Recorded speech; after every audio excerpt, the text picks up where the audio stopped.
story, but it make you. We already saw humans that way anyway, for real, for real. Right. But it's just just to see them react.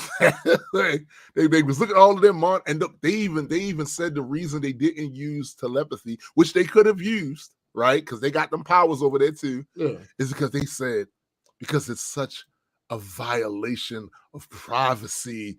Really feeding into how the mutants be doing it. I was like, yo, y'all ain't shit. Y'all ain't shit. It's good. That's one of probably the best story What up, McKenna? What up, McKenna? That they've done in years for me. Yeah. Like, it's like all of the pieces came Jonathan, together. Betty. What up, Jonathan? Betty? All the pieces came together. You know what I'm saying? What up, Free thinker. Shit's crazy, bro. Yo, that's other world. Well, literally. I'm just saying. Yo. That's just a great use of comic book assets. Yeah. I also saw a video that described it. I knew some of this shit. I knew some of it, but there was holes, there was gaps in my knowledge about what was happening with DC Comics during the whole New 52 run, which caused that shit to fail. Yeah. And that shit is a lesson for anybody that's getting into the industry about making sure your right hand know what your left hand doing. Nigga. Because they were literally over there canceling titles because what happened was writers that were writing certain books didn't know what other writers were writing over here. Mm-hmm. There was continuity errors, and the New 52 was supposed to correct that. Yeah. Yep, that was the entire purpose. That was the entire purpose. Yeah. You had motherfuckers not knowing whether or not the Kents were even still alive, and they're writing.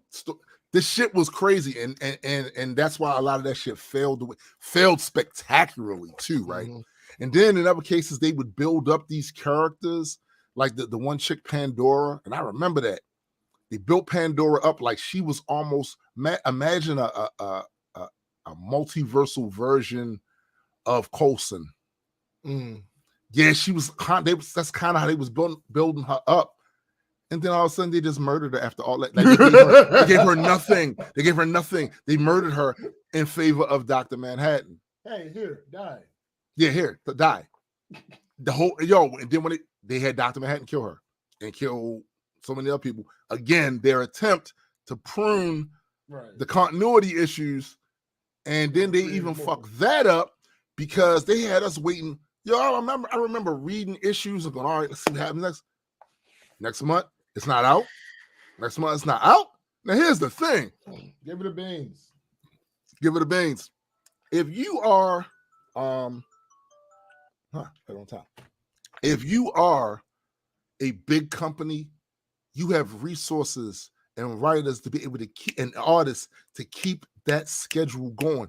Yeah. Why the fuck do you have us waiting 3 and 4 months for the next issue to come out? Shit it was terrible, bro.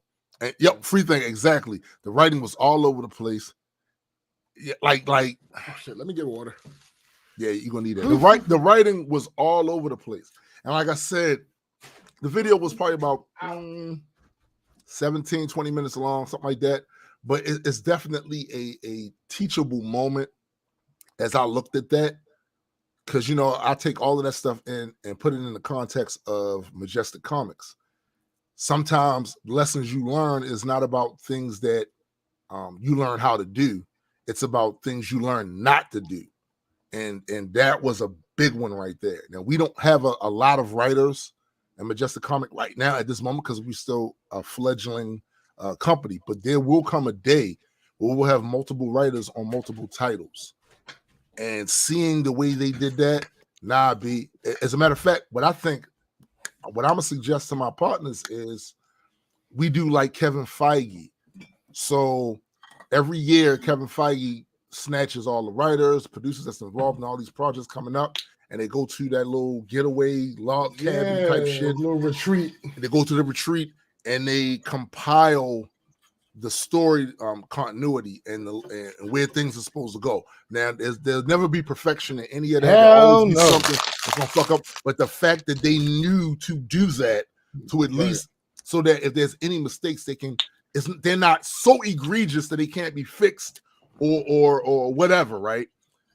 I'm thinking that's the type of shit we're gonna do. The moment we have like multiple writers, like the moment is me, SBJ, Graydon. There's a couple of people that want to write for us, us too. You know what I'm saying? We're gonna have that same type of retreat shit. You know what I'm saying? Where we come together. All right. This is everybody. Now it's probably gonna be a little easier for us. Oh, of course. At first, you know what I'm saying? Because some of the stuff like SBJ is gonna be literally writing his own universe that's connected to the Omniverse. So most of the time, the stories are not really going to interconnect until they do, right? And then after that adventure, the principal characters have left. That universe goes on and does what it does, and it really whatever happens there isn't really going to affect outside there unless he's doing a multiverse event, right? That you know, some shit like that's going to affect outside of his universe, but. That was a lesson, yo, of what not to do, you know, of what not to do. And you know, I had somebody I've known for a few years. He has a nephew that worked for DC Comics. Oh, well, used to work for DC Comics. Now he does he works in some publishing company. So he wanted me to meet the guy, but he was way too thirsty for that shit for me to just to meet him and shit, talk to him or whatever. So it never came to fruition.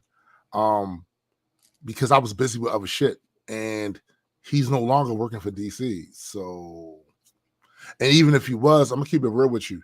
Knowing what I know now, I don't want my IP near that until they get some shit straightened out. Sure. I'm not. Nah, B. Not at all. I get it. I ain't gonna be able to do it. I don't blame you. Cause fuck that. Yeah, yo, it's something that when we did the interview with the Thinking Atheist channel, something he said in there about being competent stewards of the IP. Yeah. Yeah. You kind of gotta be. It's your shit. Yeah. It's necessary, you know? Yeah. And even if it ain't your shit, if it's somebody else's shit, you still should be competent. Fuck that. Because at the end of the day, if that company does well, you benefit because it was your story. Yeah, absolutely. You know what I'm saying? You wrote it. You may have wrote it for them. That's the other thing we're gonna be discussing too. That old school work for hire shit. Right. We're gonna do some adjustments with that because I don't like. We've seen the result. We've had over 50 years or so to see the results of what that shit look like.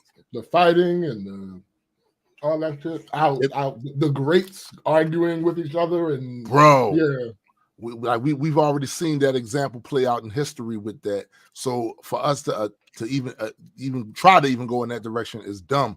We have to redo things because the thing with Stan, right? And of course, Stan wasn't the only person that made Marvel what it was. It was a bunch of other people too. Yeah. But he became the figurehead of it, right? But the thing with Stan is he didn't have any contracts that said he was owed any money. The reason why Marvel Studios broke him off the millions of dollars was because of PR. Yeah. And it was smart because all of us knew who the fuck Stan the Man was. People that didn't read comics knew who Stan the Man Lee was, right? And if the rumor had got out, y'all was shitting on him, no bueno. Done deal. Nah. So it made sense to get that money, right? But the thing is, no creator should have to rely on the kindness of a big corporation. Hell no. You should not have to rely on that. Human should have to rely on human. Yo, yeah, for real. So we're gonna do shit different than Majestic.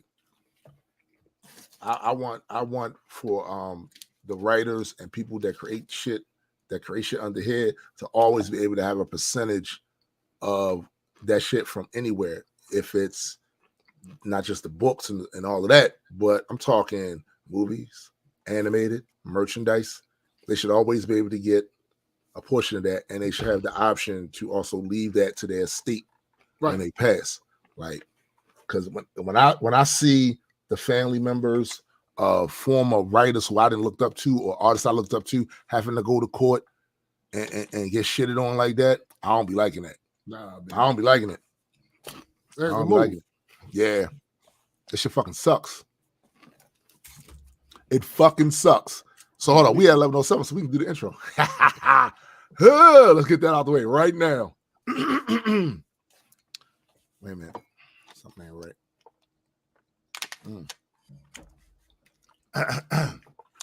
Me.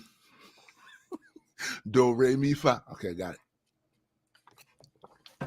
Welcome everyone to the Black Culture Geeks podcast. This is my man SPJ. You and I am Tombstone the Dead Man, and we are just a couple of geeks talking about pop culture from a black perspective. Facts indeed. We see Biddy's ready to go with her cup of Java. You know what I'm saying? We are here again. Want to thank everybody for joining us again on another Saturday. To consume our shenanigans and debauchery. Facts. Once again, you know what I'm saying? But before we do anything else, what was your week like? Mine is dumb long. All right, so that's why I had to go first. It's not as long because mine is short. I don't know if it's as long as last week's or not. Whatever. So I had a packed weekend last weekend. I told y'all already about bowling Friday. Well, Saturday was the baby shower. Yo, listen to me clearly. I love my family. Yo, whenever somebody starts off with that, typically it goes down this other path. Hey, I love them. Almost like family. Yo, I know it's probably impossible for us to do, but I hadn't I did it. I was talking to you about. But that's a Boondock joke. Yes. Because Riley was talking to Huey. He was like, I love Huey, almost like a brother. But what's done? Hey, yo, Billy, this is facts. She said, when the BCGz and the Irish get together, the shenanigans going down. They are. Yo, and you know I'm part Irish, right? So, yeah. That's technically a fact. Yeah, he'll say I'm part Irish, so, yeah. But, yeah, this was unlike any baby shower I've ever been to in my life.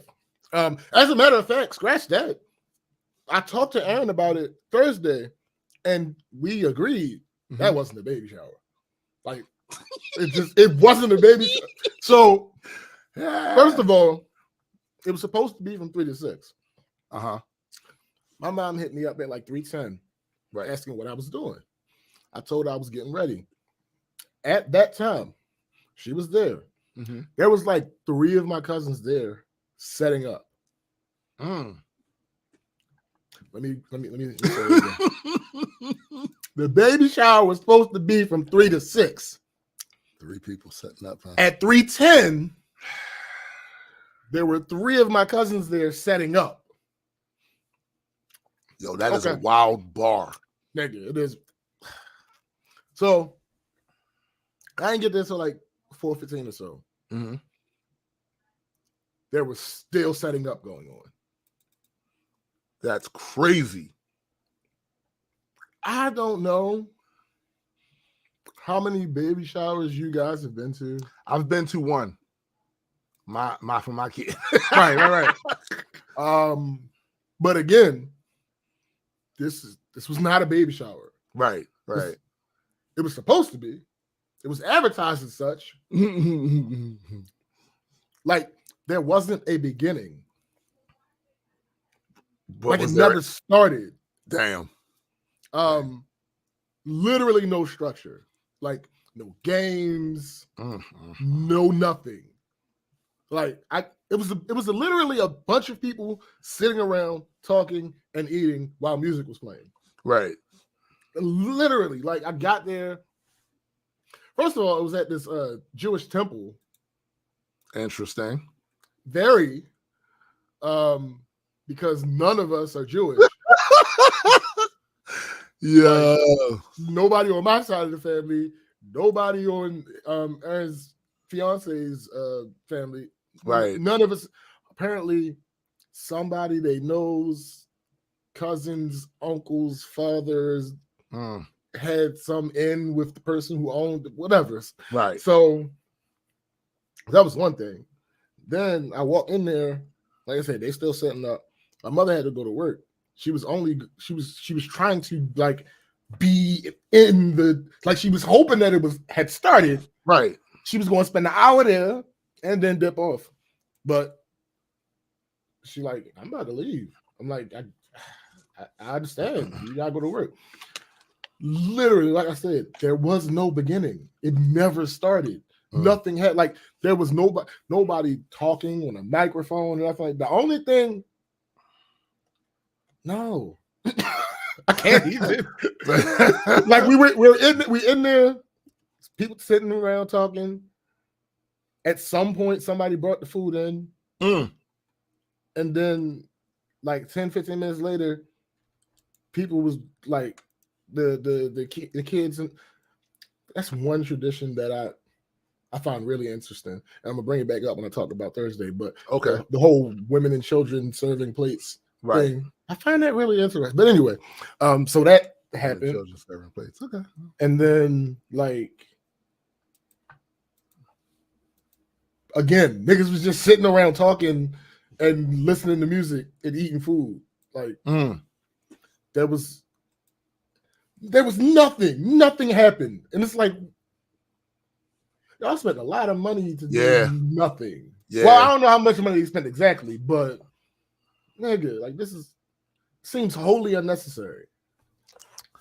Just a bit, yeah. Bruh. But anyway, but I enjoyed being with my family, of course. It's a rare situation this year where I will see groups of my family as often as I am. You had the viewing, then the funeral, then me and my cousins went bowling, then the baby shower, then me and my cousins went to the movies, then Thanksgiving, and hopefully Christmas. That's like 7 times in 3 months. Wow. In recent years, it could take 3 years to get to 7 times. So that part's cool. Separately, this is a whole nother thing. Saturday night, one of my homegirls has taken over Marcus's hosting slots at karaoke that he had abandoned months ago because he got into it with the bar manager. It was a whole thing. He, interestingly enough, he didn't get fired. He just quit. He just decided not to. I mean, and we've been back. I like when that happens. I mean, we've been back, every now and then. We don't go as much as we used to because he's not hosting. He doesn't have an obligation to go. But so that spot was just being filled in by random people. So my homegirl has experience hosting karaoke. She asked the bar manager, like, hey, I need another host. And so she's filling in his spots now. So she had first told me early in the week that she, had got I don't even want to say possession because it's not really pay. Like they give you $50. Like it's not really. It's not big pay. Yeah, but it's more money than you had. Yeah, for something that you enjoy doing. Right. Yeah, right. That's a good thing. But like I said, she first told me early in the week, but she didn't ask me to come or anything. So I was chilling. I wasn't. Then she hit me up like an hour before it started. Like, yo, it's dead in here. Please come down here. Wow. Like, all right, cool. So I hit Marcus up. I'm like, yo, you were trying to go to the tree? No, I asked him what he was doing. He's working on a costumes because he has a show in like 2.5 weeks. Oh shit. So he was working on costumes. I'm like, all right, never mind then. He's like, no, what? I said, I was going to ask you if you wanted to go to the tree. He was like, I'm almost done. What time you try to leave? I said, don't really matter. Like, we don't got to be on time or anything because, again, you ain't hosting. Right. So whenever, I can be ready in 15, but whenever you're ready. So we get down there. By the time we get down there, it was packed. Like, it was more crowded. This may have been top 3 crowded that I've ever seen this place. Wow. And I've been going there for like 5 years at this point. Wait a minute, and what day was it? This was a Friday night. No, this was Saturday night. And the thing is, it's not a big bar. Like, it's a really small bar. It's one of them, and I don't say this disparagingly, a hole in the wall. Like Effectively. I've performed in those before, so I know what you're talking about. Listen, I prefer being in those generally because they're usually not that fucking crowded. Yeah, I know it seems a little antithetical, but yeah, I know what you're saying. Because they're so small, a bunch of people don't like. Some people don't even know about it. Right. They don't even know about it. Right. So yeah, when we got down there, it was this. Matter of fact, this might have been the number one time. Well, no, it's just that we were late because this is the first time we've ever gone, and there were no seats available. That's crazy. Just no seat. What up, sis? So.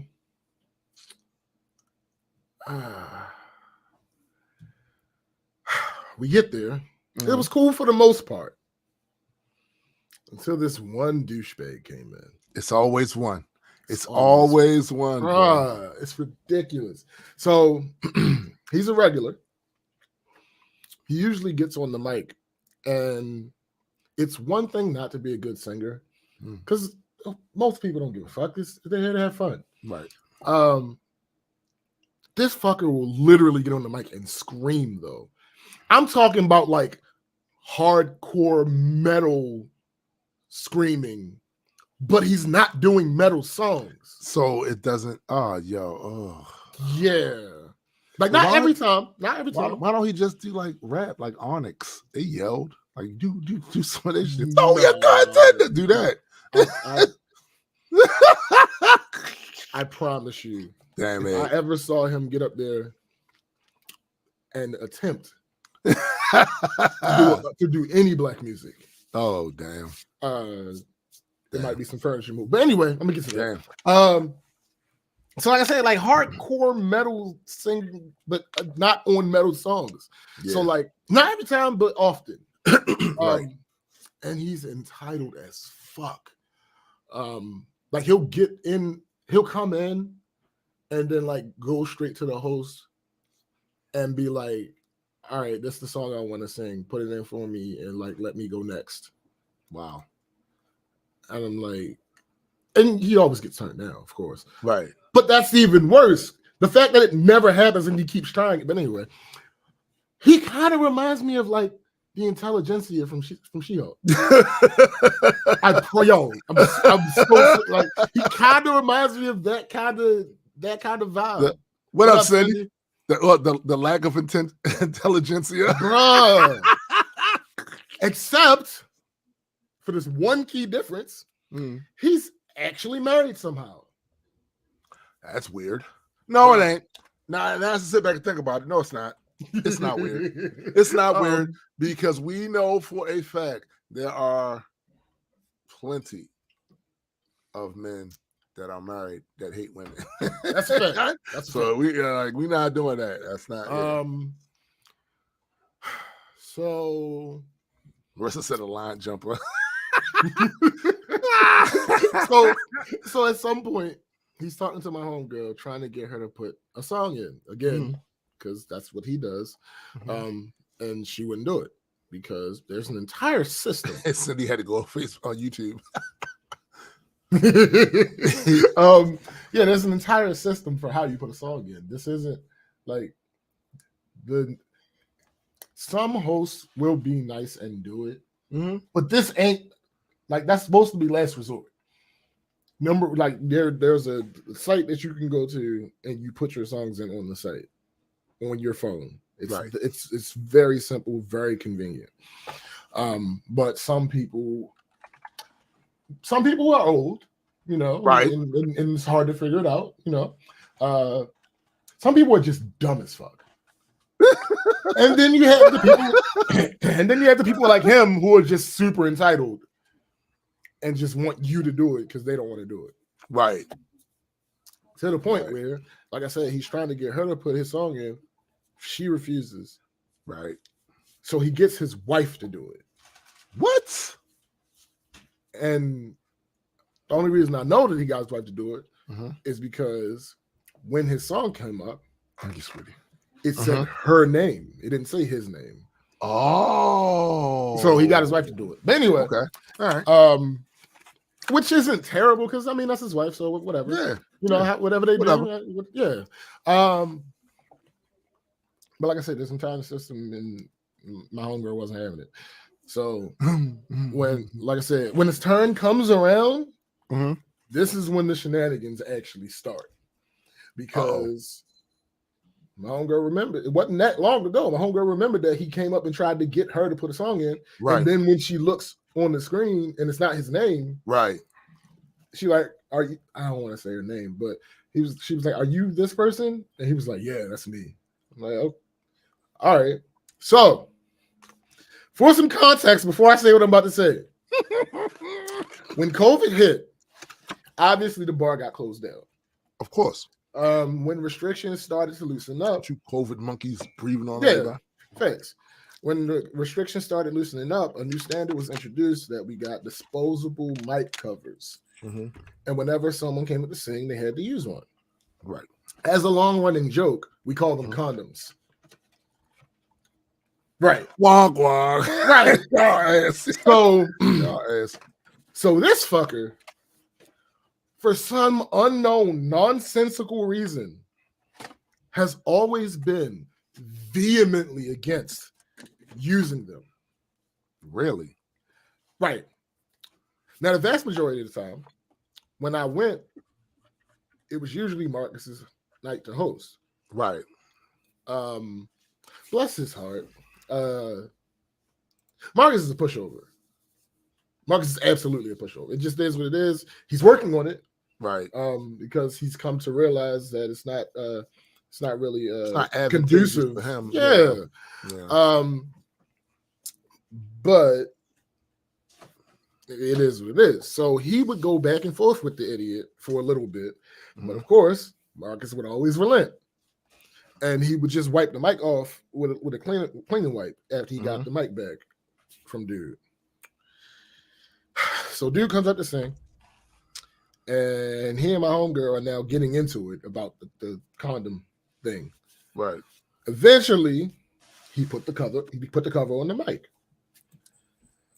She started the song. About 30 seconds into the song, this motherfucker takes the cover off of the mic. And he's being like gloaty and showboaty in this dumbass defiant That's whack, way. yo. That's whack. Like, what is the point? That's whack. What is the point? So my homegirl is not Marcus.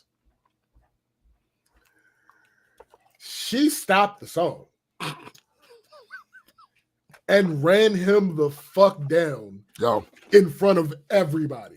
I like her already. Nigga. I like her already. He eventually just put the mic down. What the fuck? What a so. All right, hear me out, right? Cindy said that on the cruises post COVID they disinfect the karaoke mics after every person. Exactly. Because they probably don't have the little cover thingies because they're not expensive, but it's annoying to stock them. Right. But it's like I don't know. It's really annoying. Like I don't understand. I get the whole. I don't agree. but I understand the logic of the whole mask thing. Mhm. I get why people don't want to wear masks. The good faith actors, anyway. Right. I understand that.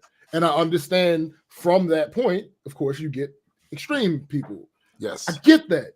That makes sense. It's stupid, but it makes the premise, sense. The premise you can understand works. it. You see how that, the line of reasoning. You see what that. I have no idea what your aversion to is to putting a mic cover on a microphone. It doesn't affect you in any way, shape, or form. If anything, it improves the performance because all those pops when you say Bruh, because that shit gets diminished. Yes. So why wouldn't you want that? And to go as far as to take it off of the microphone, why? What reason? Like, it makes zero sense. It makes zero sense. Understand. And has he ever explained why he does that? Or no, never. Not once have I heard him give anything close to a reason as to why he doesn't want to do it. That shit's whack, yo. It's just whack. Come on, it's whack. It's stupid. It's whack. So like I said, she stopped the song. She's running him down in front of everybody. Eventually, he just puts the mic down. You could have just put the fucking cover back on and kept singing singing your damn song, right? But nah, he wanted to be defiant. Yeah, that's all. That's all. So, sometime after that, this guy in his infinite genius realized that my homegirl wasn't using a disposable cover. Ooh. Now he's gonna play the petty game. He started recording her with his phone and yelling at her that she's a hypocrite. For those who don't just instantly understand, there is no reason for the host to use a mic cover because they are only using that mic and the only person using that mic. Yes. So there's no reason for the host to actually use a mic cover. Yeah. Because she has the mic the entire time. So the night ends, and I go over, I'm talking to her, and I notice he and his wife are constantly looking at her. Like I said, the night ends, so people are leaving. It's closing time. Right. So at this point, it's just me, my homegirl, the staff, Marcus, one of the other people that hosts, and this douchebag and his wife. It's just us in the bar at this point. So I went over to talk to my homegirl. I noticed, they're constantly looking at her, like looking at her. What I was going over there for was to say goodnight so me and Marcus could leave. But when I noticed that, I couldn't just leave. Of course not. Yeah. Not at all. Not at all. So we're sitting there, and he now starts staring at her. Then he starts mumbling, and then it gets louder and louder, the word hypocrite over and over and over and over and over again. So time for a confrontation. Then he's like, just wait until I put you online. You're such a hypocrite, blah, blah, blah, blah, blah. And she's not backing down. Why should she? Right. Why should she? She's making jokes about 4chan. She's like she's again running him the fuck down. She's calling him all types of names in retaliation. On the one hand, I'm so proud of her for standing firm, being 10 toes on what she said. Damn, you're damn right. On the other hand, in my head, I'm like, I don't want to hit the fuck up this frail ass white boy. Well, because you know the consequences that come with that, bruh. But she might be thinking you don't got enough footage. If you don't put something up there, I got something for you to put up there. You don't got enough footage. I mean, but me choke slamming you through the bar table, that's gonna go viral. Nobody cares about the mic thing. No, me going right.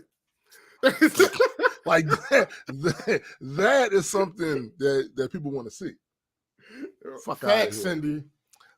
So here's the thing. She's not a small woman. she's almost 6 feet. She also thick, and a decent amount of that is muscle. Yeah.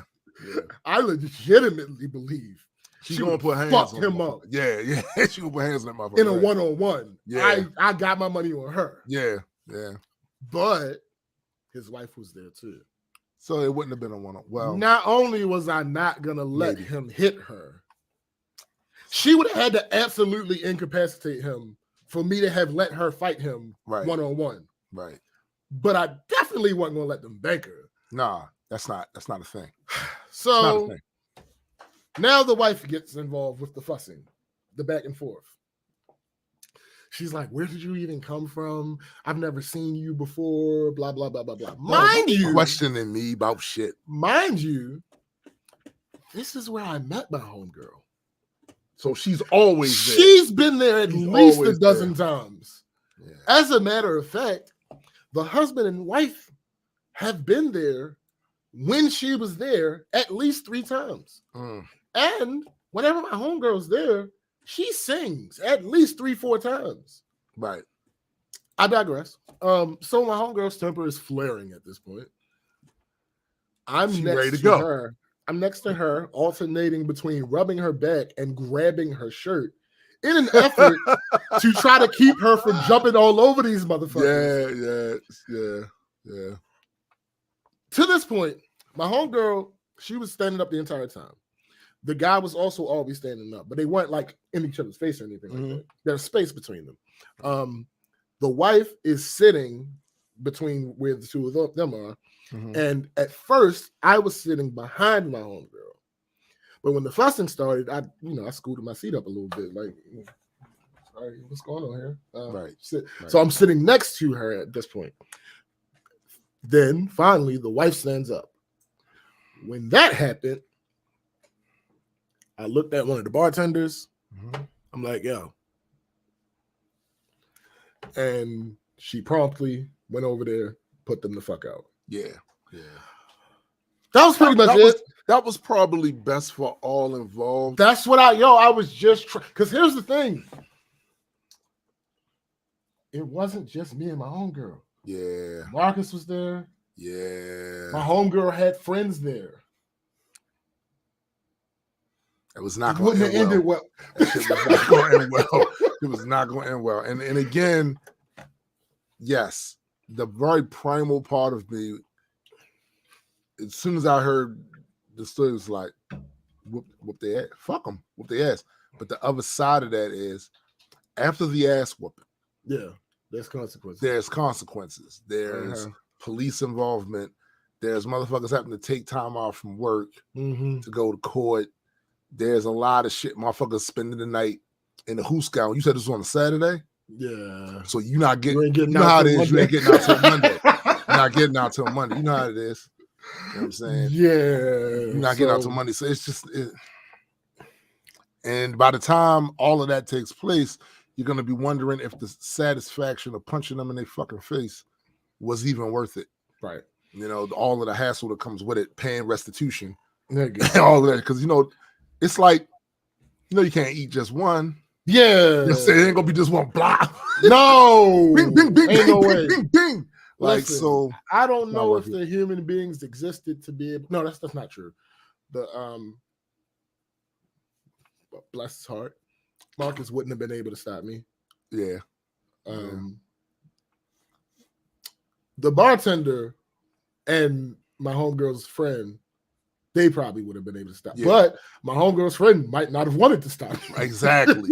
Matter of fact, they might have been involved. Right. They might. And matter of fact, the only way they might want to stop you is so they can get theirs in. Crowd in the area. Like, yo, come on, man. Hey, yo, tag me in. Trying to get my recs in. You know like, I get my after hour rec hours in. Yo, I've actually seen where numbers actually disadvantage. Oh, yeah. At a certain point, it doesn't behoove you to actually be a part of a mess. Yeah. I've seen people who don't know how to jump people. Yo, I've they end up seen, hitting the people they with. yeah, I've seen that. I've seen because they're so bad at it, the target actually getting his shit off. Yeah. He getting his shit, like my homeboy Bryson. Now I was not there for this, but this was the recounting from everybody else that was there. They went over there on the east side, go to some party. You know how this works. You dance with the wrong girl, and then some nonsense kick off. That's exactly what happened. They outnumbered. Is Bryson and like 3 other guys that's there. So one of the guys that was there, he get dropped damn near immediately. Right? Hey. Nose broke, all that. The other guy, Snook, he out there. Snook job big boy, so he throwing some dudes around, and they try to dog pile him or whatever.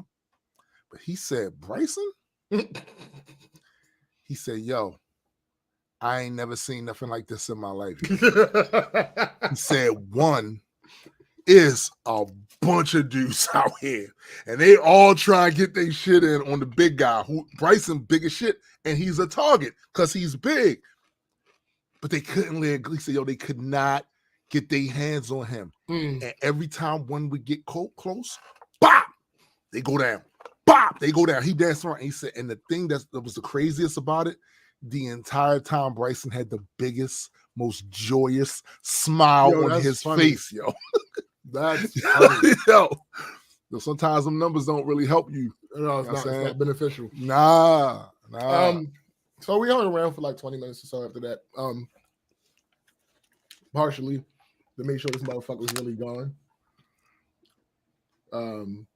Because if that same scenario had happened outside, there's nothing that would have. Yeah, it wouldn't have ended that way. Thank you, Betty. It wouldn't have ended that way. So that was Saturday. Sunday, went to see Black Panther again with just Chris and Aaron and my cousin Damon. Yeah, was this their second time saying it too? No. Okay. No. What happened was they started this shit with Love and Thunder. And Chris was like, yo, don't go see the movie till we can see it together because I want to see it with you the first time, blah, blah, blah, blah, blah. I didn't give him a chance to say that this time. One of my cousins used to do that shit too. Yeah, I didn't give him a chance to try to. Like, yo, we going to see Black Panther? I say, yeah, let's set it up. I ain't say nothing else. Nothing else.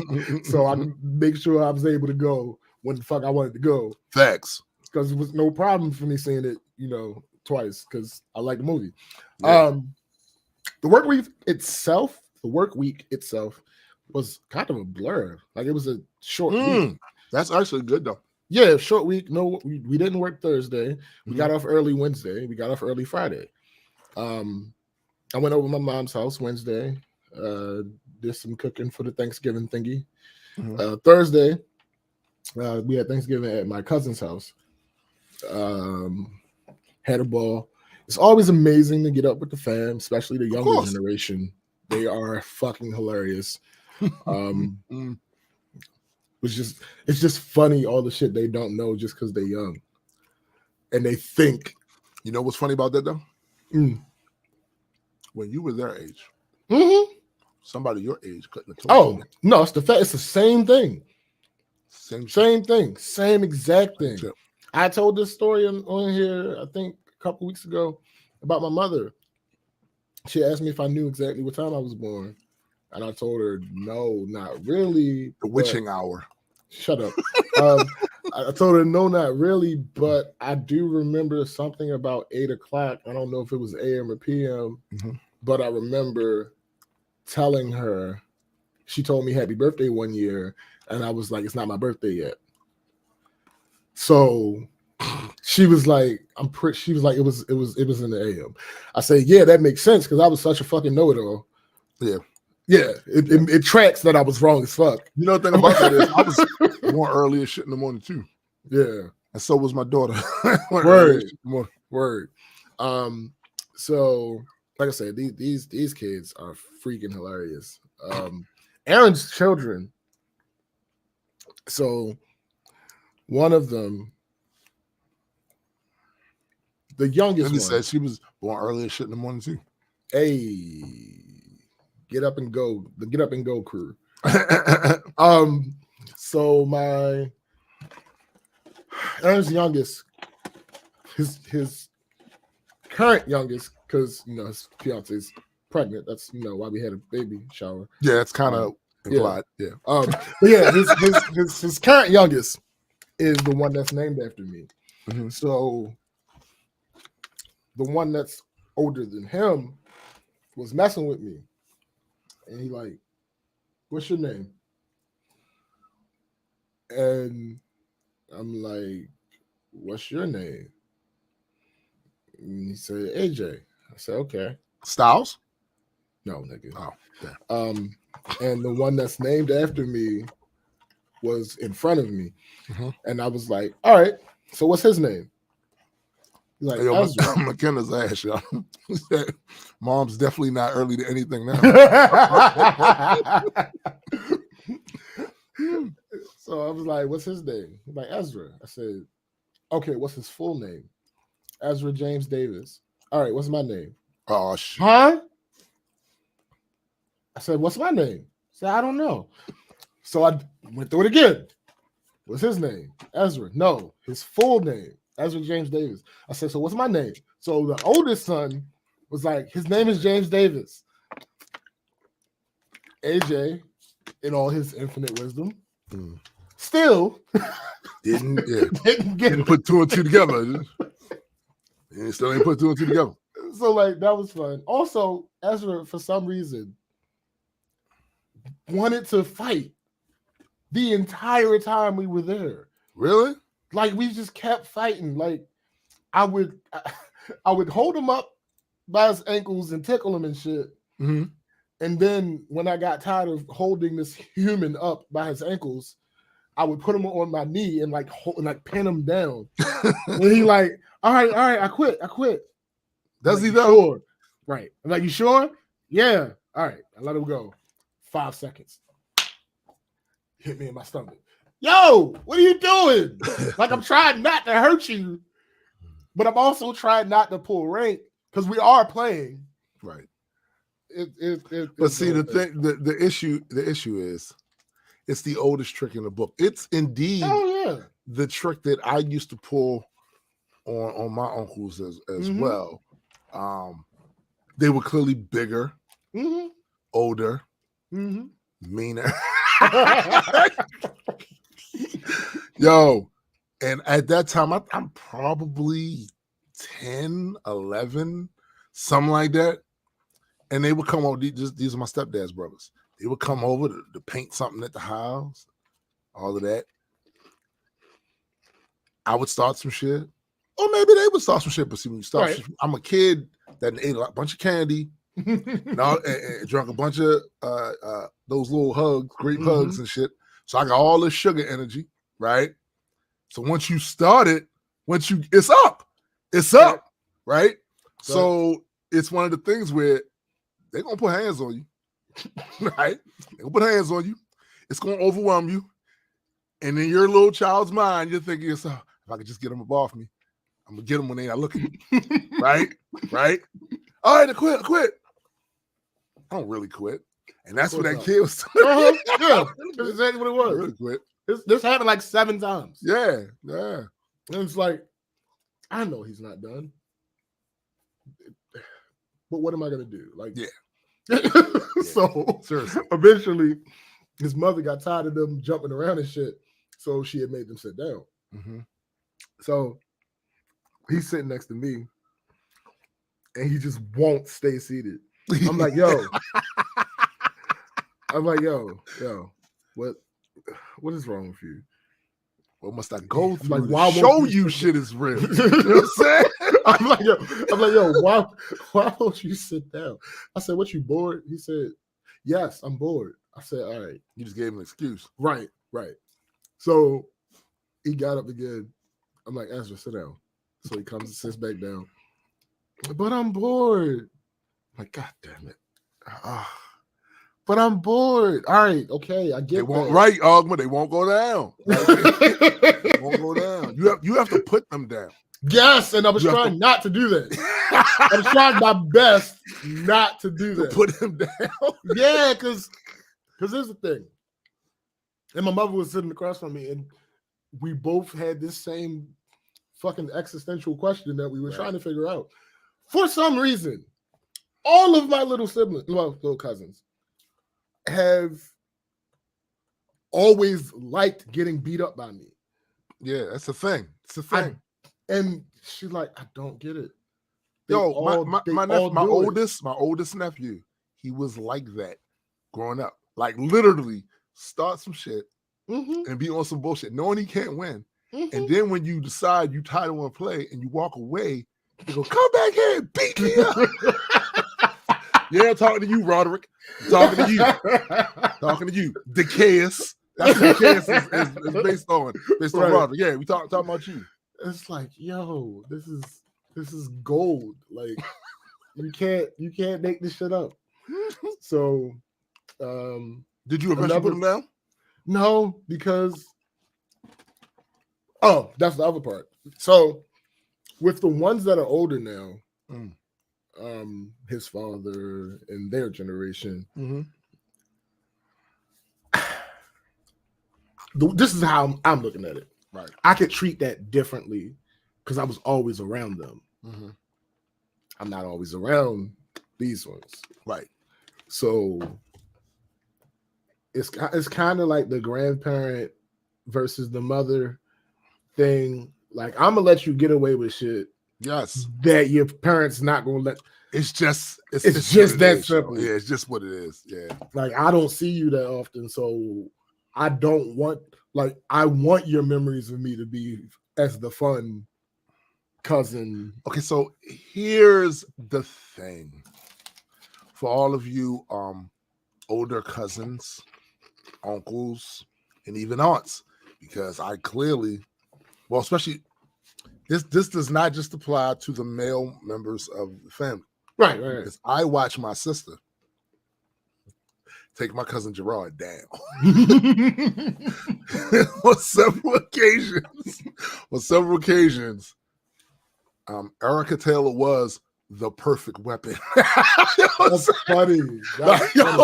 Yo, I've seen her do this, so it's not just yes, man, absolutely, I am.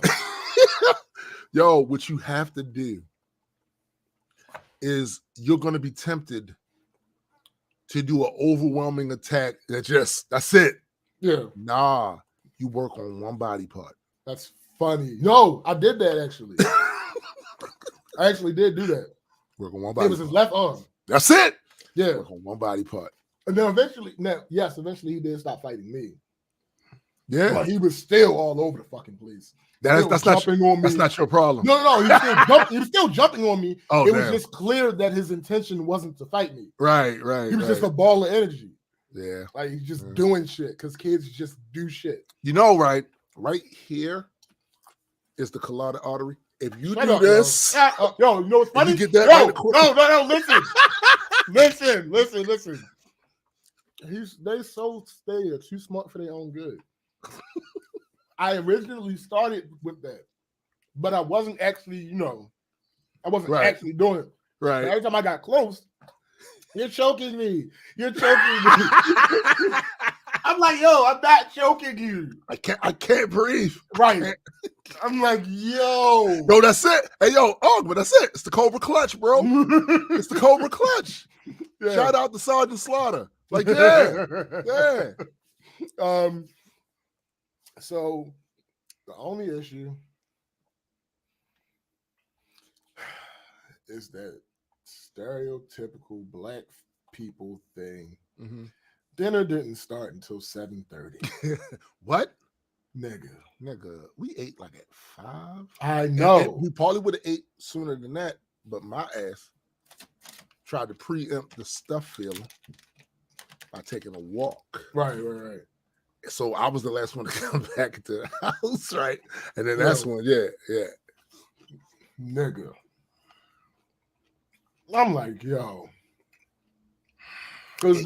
That's late though, bro. That's late as shit. That's late as shit. The nigga Thanksgiving tradition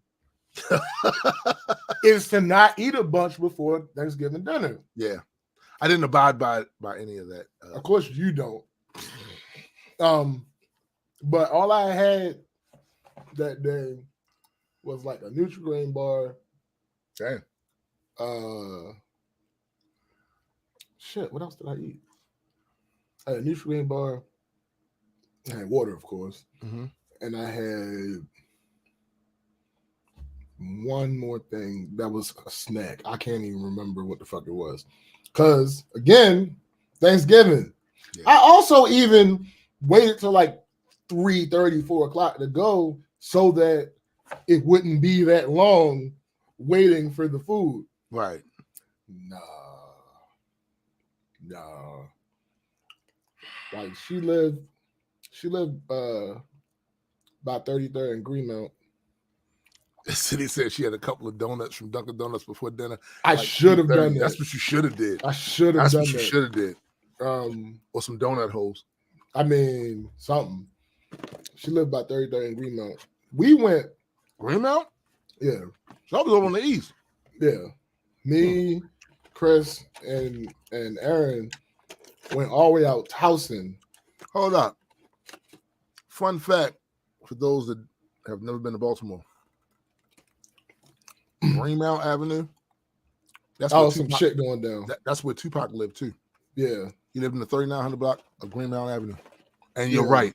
There's always some shit going down. It just says what it is. Nigga, it was like, damn. Give it a beans was gassy as shit. That's funny. He said he ate about 18 deviled eggs before dinner.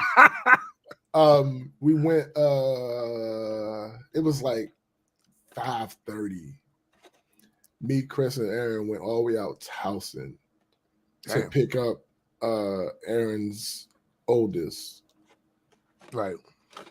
We thinking when we get back, it's gonna be time. It's time. Nope. Y'all came in there. No such still luck. Hungry. Nigga, that's crazy. No, nigga. All this shit I just told you about with Ezra and AJ, all that shit happened after we got back from that. Oh, yo. That's crazy. I'm like, yo, give it a B. Said I'm regretting it today.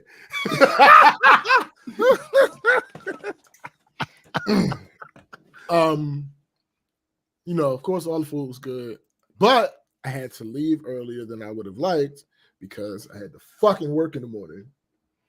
So that was slightly annoying. Right. And the time went by so fast because, again, dinner wasn't served. And so Kristen hit me up.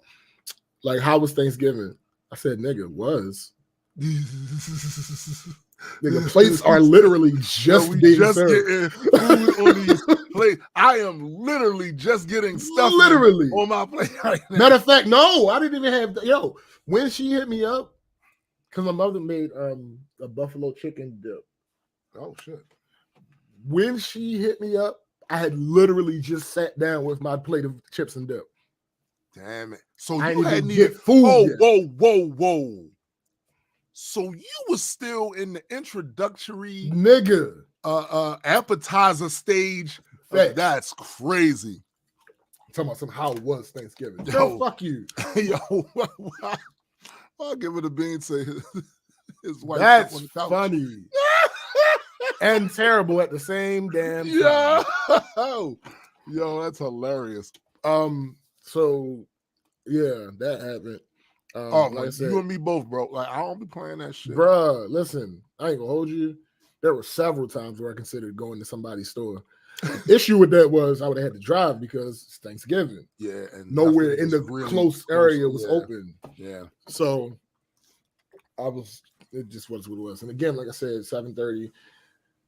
Time flew by because that's when we just got fucking served food. So I look up, it's like almost 10 o'clock. I'm like, shit, I gotta take my ass in the house.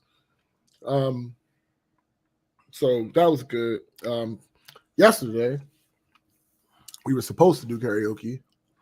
It was supposed to be me, Marcus, Fab, Kristen, and our homegirl. Mm-hmm. Little by little, from the beginning of the plan, little by little, the dominoes just fell.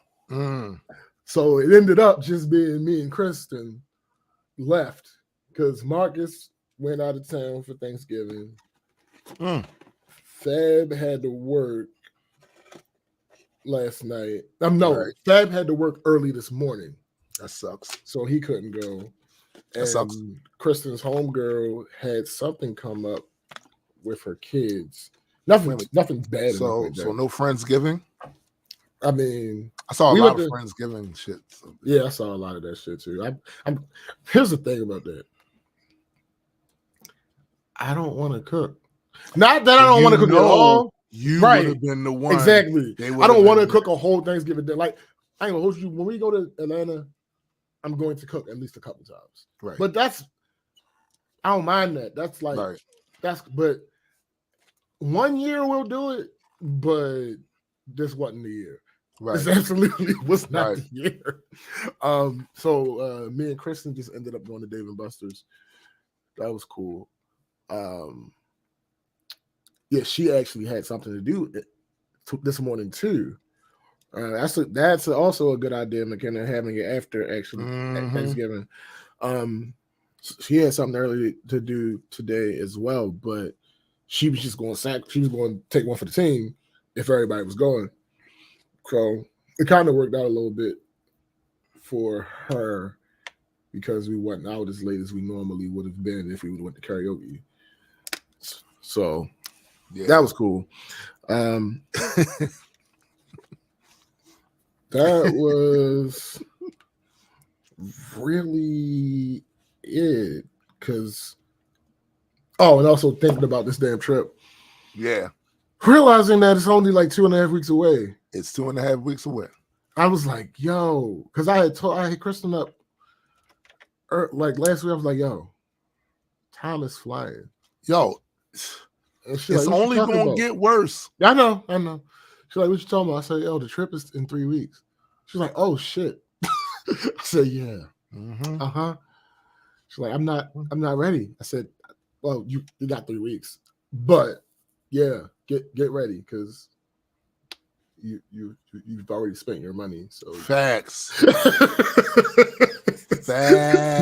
You absolutely. And then last night she like, yo, you right. It's only 2.5 weeks. I said, I know. That's how time works. But she's like, but I'm not packed. I said, yo, why would you need to be packed so far out? It's not a necessary thing. No, it's not. But however, I can certainly see the logic behind it. So for me, I really do hate last minute shit. But if I don't do certain things earlier than I should, I'm probably going to end up doing last minute shit because that's how my brain works. No, that's me too. But I don't have a problem with doing things last. Yeah, I hate it. Things like I always pack last minute. Like literally every vacation. Yeah, pretty much every vacation I go on, I don't pack until like the day before. Yo, that's a crazy. Let me tell you something, bro. The reason why I don't do that too, because I know how forgetful I am, and I would hate to be just there about it. And something I was supposed to pack, I didn't pack. Oh no, it's happened 2 or 3 times. Yeah, I hate it. It's happened, but you know, you live by the sword, you die by the sword. That's true. I mean, you gotta be yeah, that's a fact though. You gotta accept it. If I'm gonna do it, then I know. It's a potential hazard of the way I live my life. You know, fast and loose. But it is what it is. You gotta accept that sometimes. Yeah, that's true. Like I'm not. Well, here's the thing. In this situation, I don't leave. This is a weird vacation too because me and Kristen aren't going on vacation together. Right. Her vacation is separate from mine. They just happen to be in the same place. So, like a day or two, her and her homegirl are going to be a part of what me and my people are doing. Right. But also, 2 of us leave Wednesday to go down there. I think Kristen and her homegirl leave Thursday to go down there. Fab leaves Friday to go down there. Wow. It's the weirdest vacation ever. It is. It's weird. It's weird.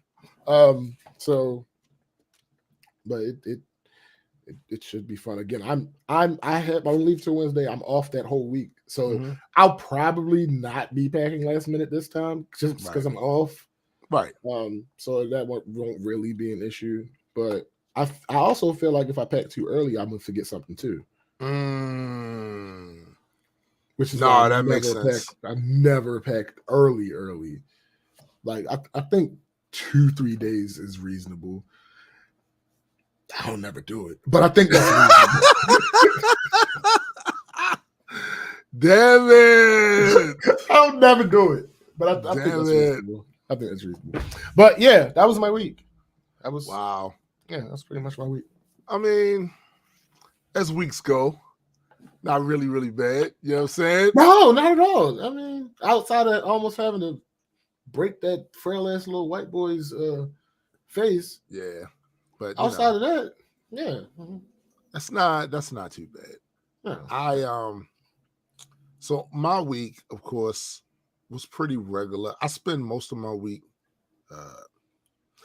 you know how you feel like you've done a shit ton of work. Oh, hold on real quick. Yes, Benny. Last minute rules. That's how you get shit done. For some people, it doesn't work for everybody. Yeah, no, it don't. Trust me. It doesn't work for everybody. I will be out of the city, out of the state, out of the country. Bad shit.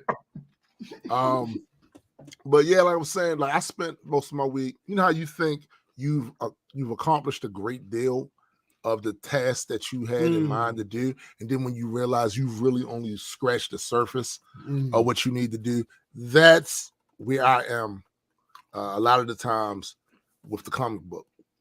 So there are there's a shit ton that's done, but there's always some little shithead to go, oh yeah, I need to do that.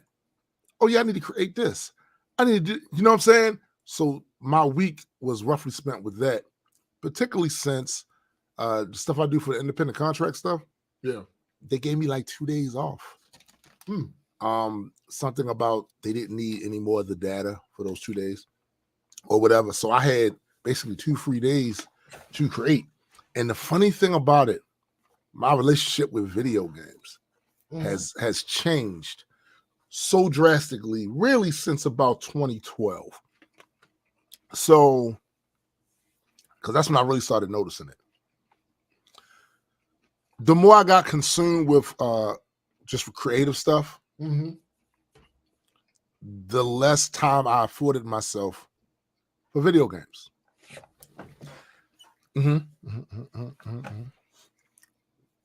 Let me posit this to you.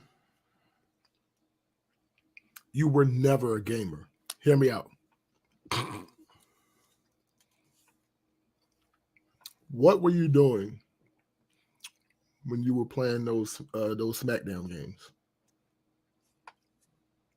When I was playing those SmackDown games, as was actually reminded by Napalm, I was coming up with scenarios to give context to why our characters were fighting and shit. Okay. All right, hold on.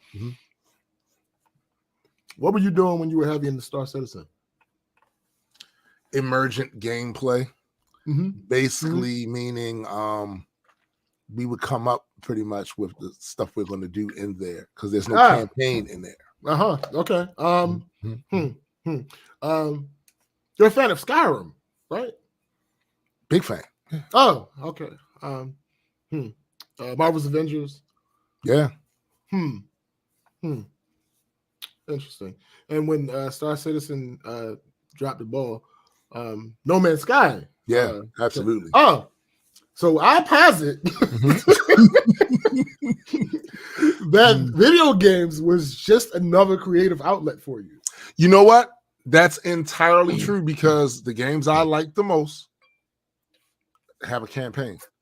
There's a story mode. Right. You know what I'm saying? Like, and I like sandbox games where you can just do what the fuck you want, but even in those cases, I'm making my own agenda. You know what I'm saying? So effectively, you were a gamer by proxy. That's probably true, but that's crazy because the first games I played the Knap shit.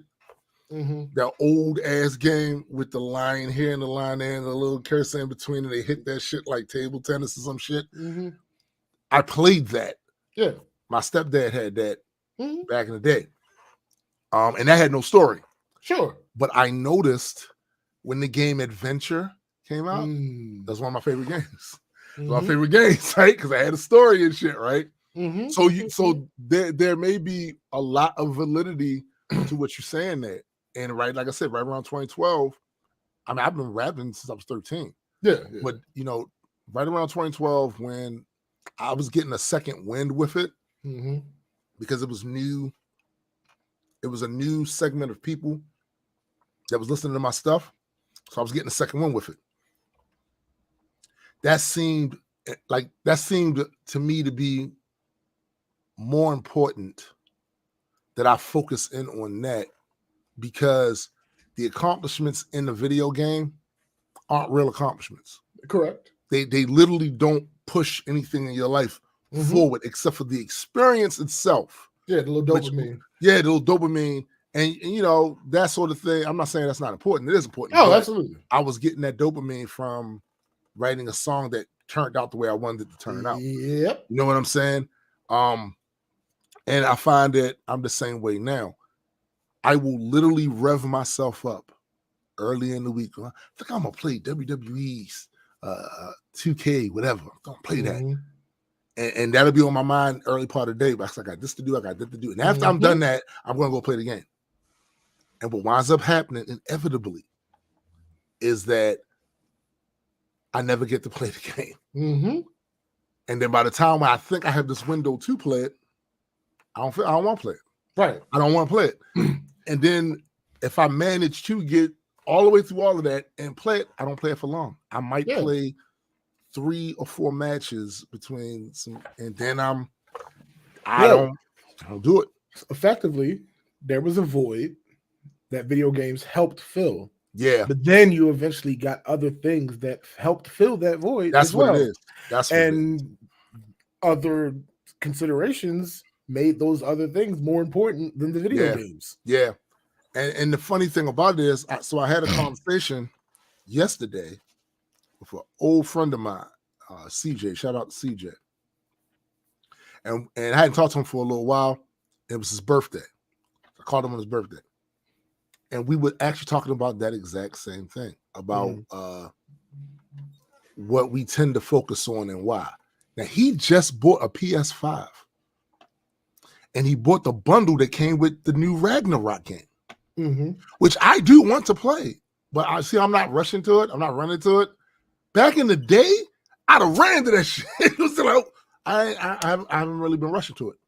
And he said to me, the reason he's not playing that game is because he knows that game is going to consume a lot of his attention. And he's trying to move. It's things he needs to do to get ready to move. Good morning, B. What's up, B? Like, it's things he has to do for that. And he knows that he feels like he won't do all the necessary things he needs to do if he's hyper consumed with beating this game. Yeah. So he hasn't even opened it. He said he's not even going to open his PS5 until he moves. You know what's funny about that? What's that? Quarterback for the Arizona Cardinals. It's a thing. There have been studies done. Whenever a new Call of Duty game comes out, his performance goes down. Wow. It's crazy. Wow. Literally, without fail, since he's been in the league, every time a new Call of Duty game comes out, his performance drops. Every single time. Yo, it's bananas, yo. But it's a real thing, bro. It's a real thing. And look, there are games that are coming out that I want, like when Starfield comes out next year, I'm going to probably segment some time to play Starfield. Sure. Oh, because yeah, the explanation, it's an exploration RPG made by Bethesda, basically and Bethesda Skyrim can in do no space. wrong. Yeah. Yeah, so I'm going to take some time out to play that, but I already know it's still not going to be the way I used to do shit. Like, yo, there was a time where if it was a day where I didn't have to work and nothing else was going on, I would literally, if I had a new game that had a long 30-hour campaign or some shit on it like that, I would literally spend all of the day in there playing that game. Absolutely. And only getting up to go to the bathroom. And to eat. Get something to eat. And I'm back in it. I'm back in it.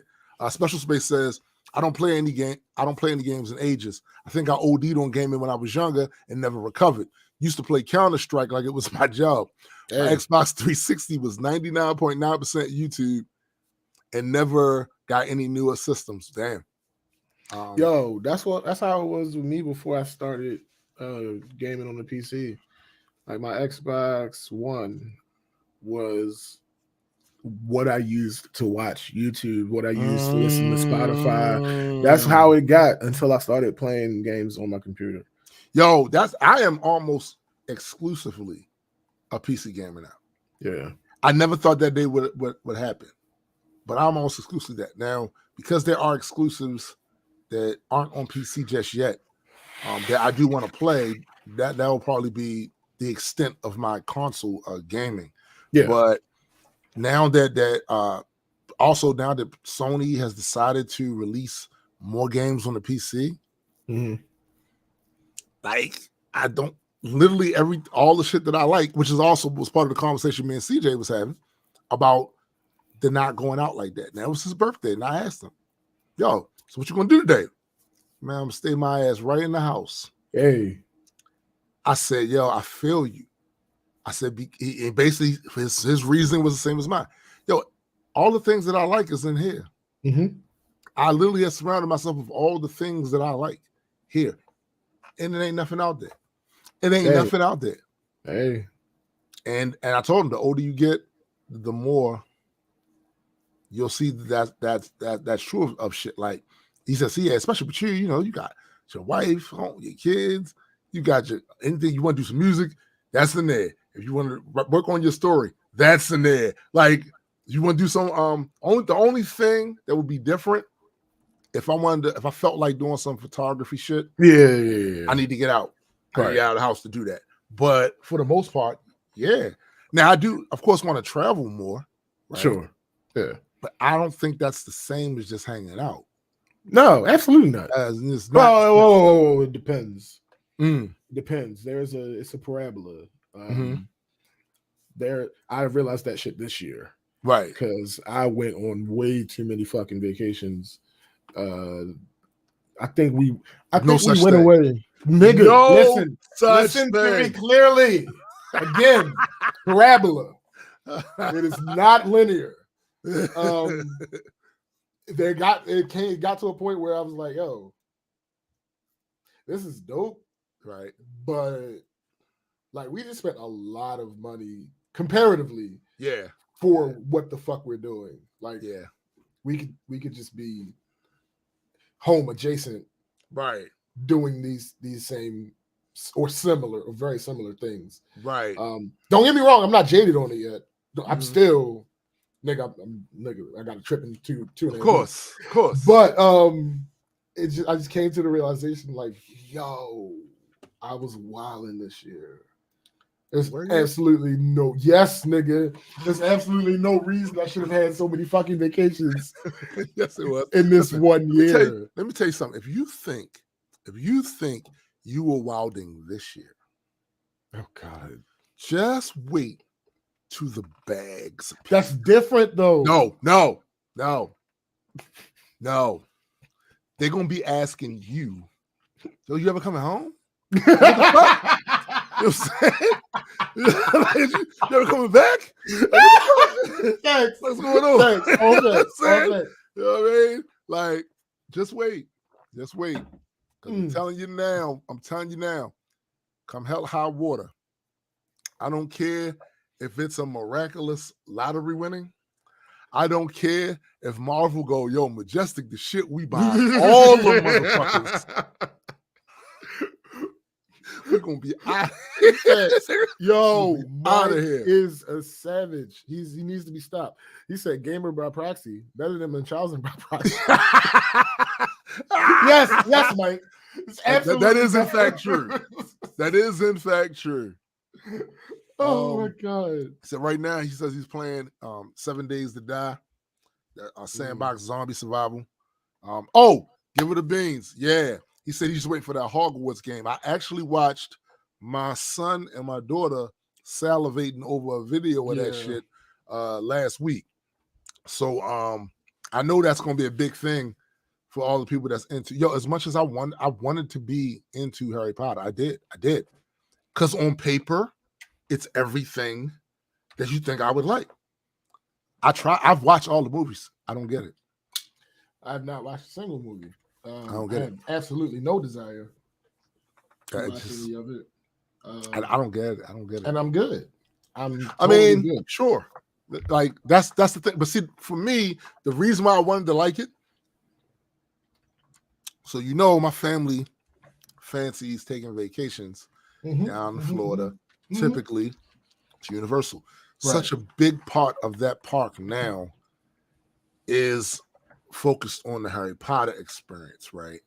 So what I want to get the same feeling that my kids get when we enter into those areas, which is, I'm sure for them, quite similar to what I get when I get to the Marvel superhero island. Like that, boy, we here now. You know what I'm saying? We here now. I want that for that, but it doesn't. It's just, I don't know. It's just not for me. It's not. You know what I mean? Call this what you will. I'm not into. McKenna said the same thing. Anything British or anything close to British. No, yo. The only thing, the sole exception is Kingsman. Yeah, I love Kingsman. Kingsman. Pretty much outside of that, it's a lot of it's a different type of humor. Yeah. It's a different type of pacing. I'm sorry, one more exception, The Invention of Lying. I love that movie. That is a good movie. Invention of Lying is a good movie. But yeah, the vast majority of things, I'm good. Exactly. Cindy, I have spent all day at Marvel Island. I spent all week. Yeah, basically, because go back to the hotel, come back the next day. Right. You know what I'm saying? Facts. Like Facts. That's a Doctor Who. I've watched a lot of Doctor Who and still have not seen an entire. Really get into it the way everybody else is. I've never watched a single second of Doctor Who. And look, it's not like I haven't seen episodes that I think that's cool. But the overall, it doesn't grab me. It doesn't grab me. Now, it definitely doesn't grab me the way Marvel. Yeah. You know what scuffs my Timbs? Oh shit. What's that? This idea, this hive mind that because something is popular, you need to watch it. No, you don't. I've had so many people say to me, I had a knockdown drag out. only because I was at work and I couldn't tell this girl shut the fuck up and leave me alone. Right. About me not wanting to watch Game of Thrones. Like she kept. First of all, you would absolutely love it. Blah blah blah. First of all, you don't know me. Right. Facts. We don't have conversations about my interests. Yeah. So. How you telling me what's going to be like? Yo, there are my actual homegirl, who I call my sister, right, is sitting in front of me, saying, "Nah, he probably wouldn't like it that much." Right, and this other girl's like, "No, he would absolutely love it." Ma'am, you don't know that. What? Yo, and Cindy says Doctor Who isn't for everyone, but I bet there are a few episodes I can shoot. Yo, I've seen some that I liked. I was like, "Oh, that's dope. I like that." But just the overall, it didn't make me want to chase it. You know, like binge. Yeah. And mind you, I've been watching Doctor Who since I was a kid. Mm. on PBS. Shit was coming on PBS. The guy with the kind of the frizzy fro and the scarf thingy going around. Yeah. Since him. Yeah. My grandfather used to watch it. Mm. And I still couldn't. I be trying. And when I see the commercials for the clips on the BBC, I be really like, yo, that look like that's all right. But it just it don't make me chase it. It don't make me chase it. It's gotta make me chase it. Marvel makes me chase it. Like, oh no, I gotta see that. I've got to see that. So yeah, Tom Baker. So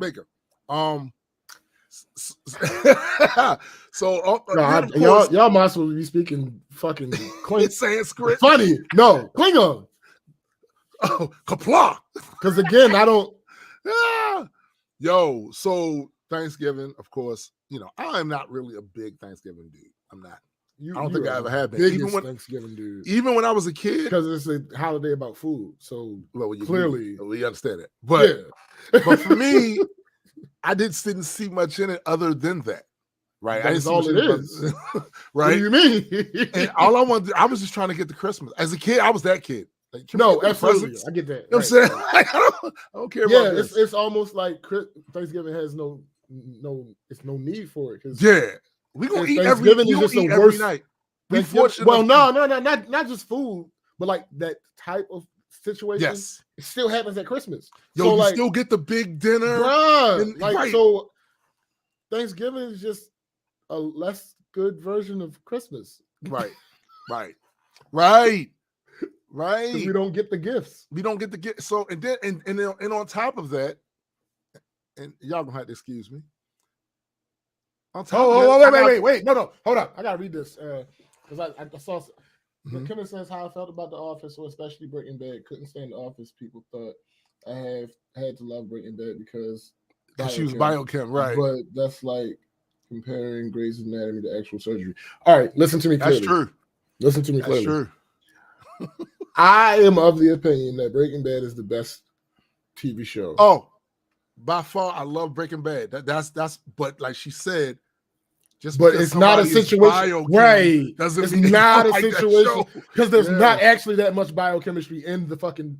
It's only the fact that he is a chemist. Yeah, so and he knows how to make. They're bugging. It's not a show about biochem. It's not a show about biochem. They're bugging if they're telling you at least you're in biochem. Yeah, at least Grey's Anatomy has a lot more, way more surgery and stuff in there. Breaking Bad is not about biochemistry at all. There's like the meth. There's this. There's ricin, and then there's. I forget what the fuck it's called. The little crystal shit that he threw at Tuco. Oh yeah.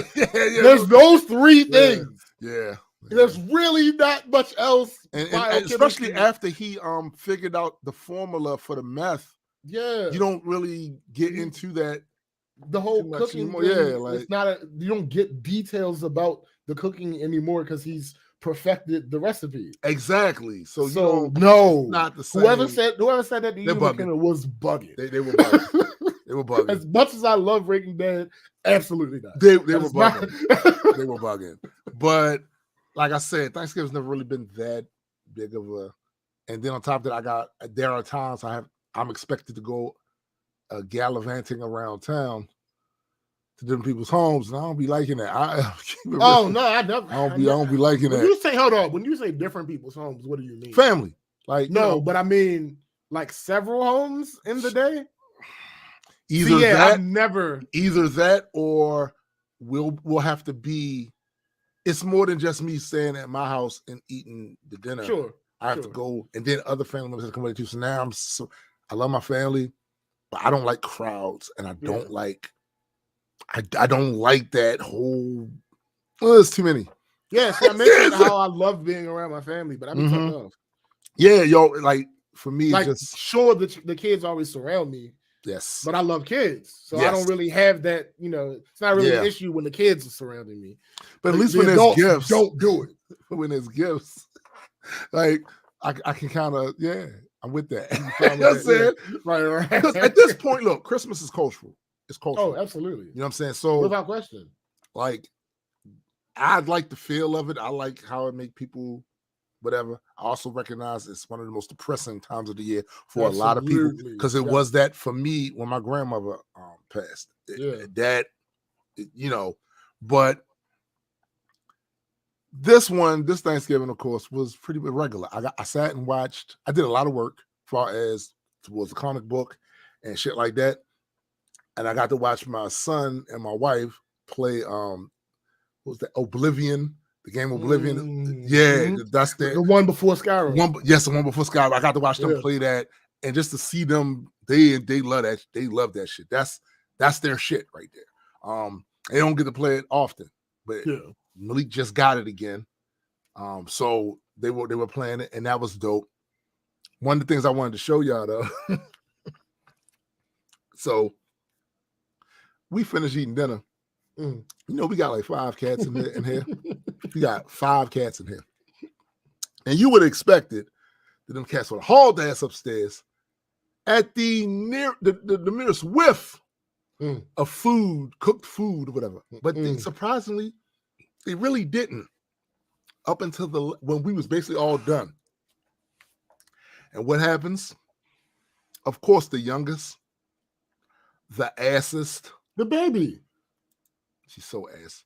Whatever. She's ass. While we sitting around talking, she jumps on the chair. So my brother-in-law pushes the empty plate over there to her shit. And she literally just sat there while we were sitting there talking like, yeah, so am I gonna get a serving or some shit? Yeah, at some point? I don't know why y'all acting brand new. Right. I wasn't up here begging while y'all was eating. I was downstairs napping. I come to, walk up steps and go, what the hell? Y'all done eating, but it's still, I smell traces of food in the air. There's some food around this motherfucker. So why don't y'all just, put a couple slices of that turkey? I mean, no. No? Absolutely not. But why? Because we know better. See, this little bastard here is one of the ones that is so defiant that she knows it's certain shit we don't want her to do. Right. And she's still gonna find a way to do it. And moreover than that, if you see her from a distance doing it and you yell at her and say, hey, get your dumb ass. She knows what you're yelling at her for. Of course. And she won't move. She's not stupid. I'm one of the ones you're gonna have to get up for. Hey. You gotta get up. You're gonna have to get up. You're gonna have to stop. This is my square. You're gonna have to. You're gonna have to knock me off my square. Yes, I know you don't want me over there messing with them chinchillas in that cage. Guess what? If you're 10 to 20 feet away, I'm fuck with them. I know you don't. I hear you yelling, ape. I hear it. I hear all that. I hear all that. Ooh, ooh, ooh, ooh. I hear all that. Ooh, nah. Ooh, ooh, ooh, ooh, ooh, ooh. Right. I hear. You think I don't hear you? I hear you. I know I'm on the dining room table moonwalking, and y'all don't like that shit. I hear you yelling at me, but you're gonna have to bring ass to whip ass because I'm not getting down. I'm not getting down. Yo, amazing. So this is why. Also, she's a thief. My grandmother told me. My mom's mom. Mary Alice Jackson used to always say, cat steal. I mean, but see, here's the thing. I never lived with a cat before me and my wife got together, right? And none of those cats, the early ones,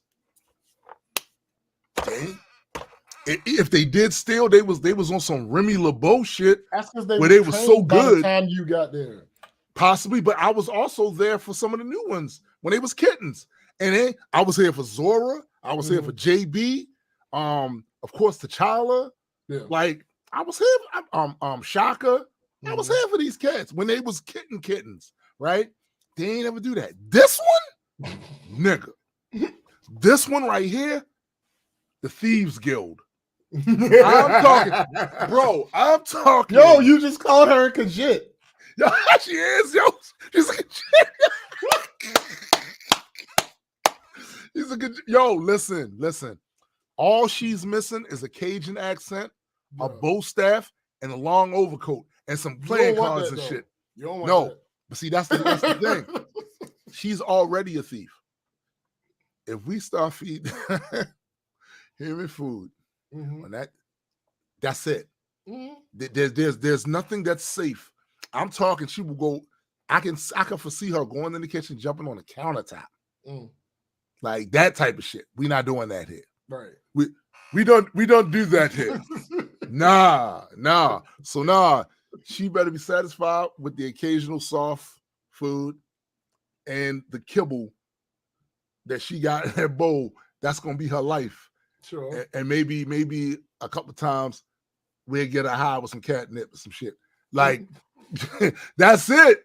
That's it, B. So, like I said, she walked away from the table pretty disgusted. Yeah, I mean, pretty disgusted. But you did her bad. I don't think so. I think we protected her living situation. You stupid. Because that's not gonna stand. That's not gonna stand. Like, I'm telling you, the people in this house are food aggressive. Like, that's not gonna stand, Pete. It's not going to stand, yo. Right. It's not. So that's funny. We not gonna go down that road. But I just thought this picture was fucking hilarious. It is. It's fucking hilarious and shit. It's absolutely hilarious. But that was my week.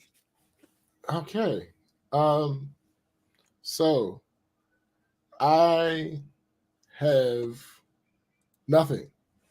Okay. I have one picture, and it's something it's a vacation week. But you ain't worked long.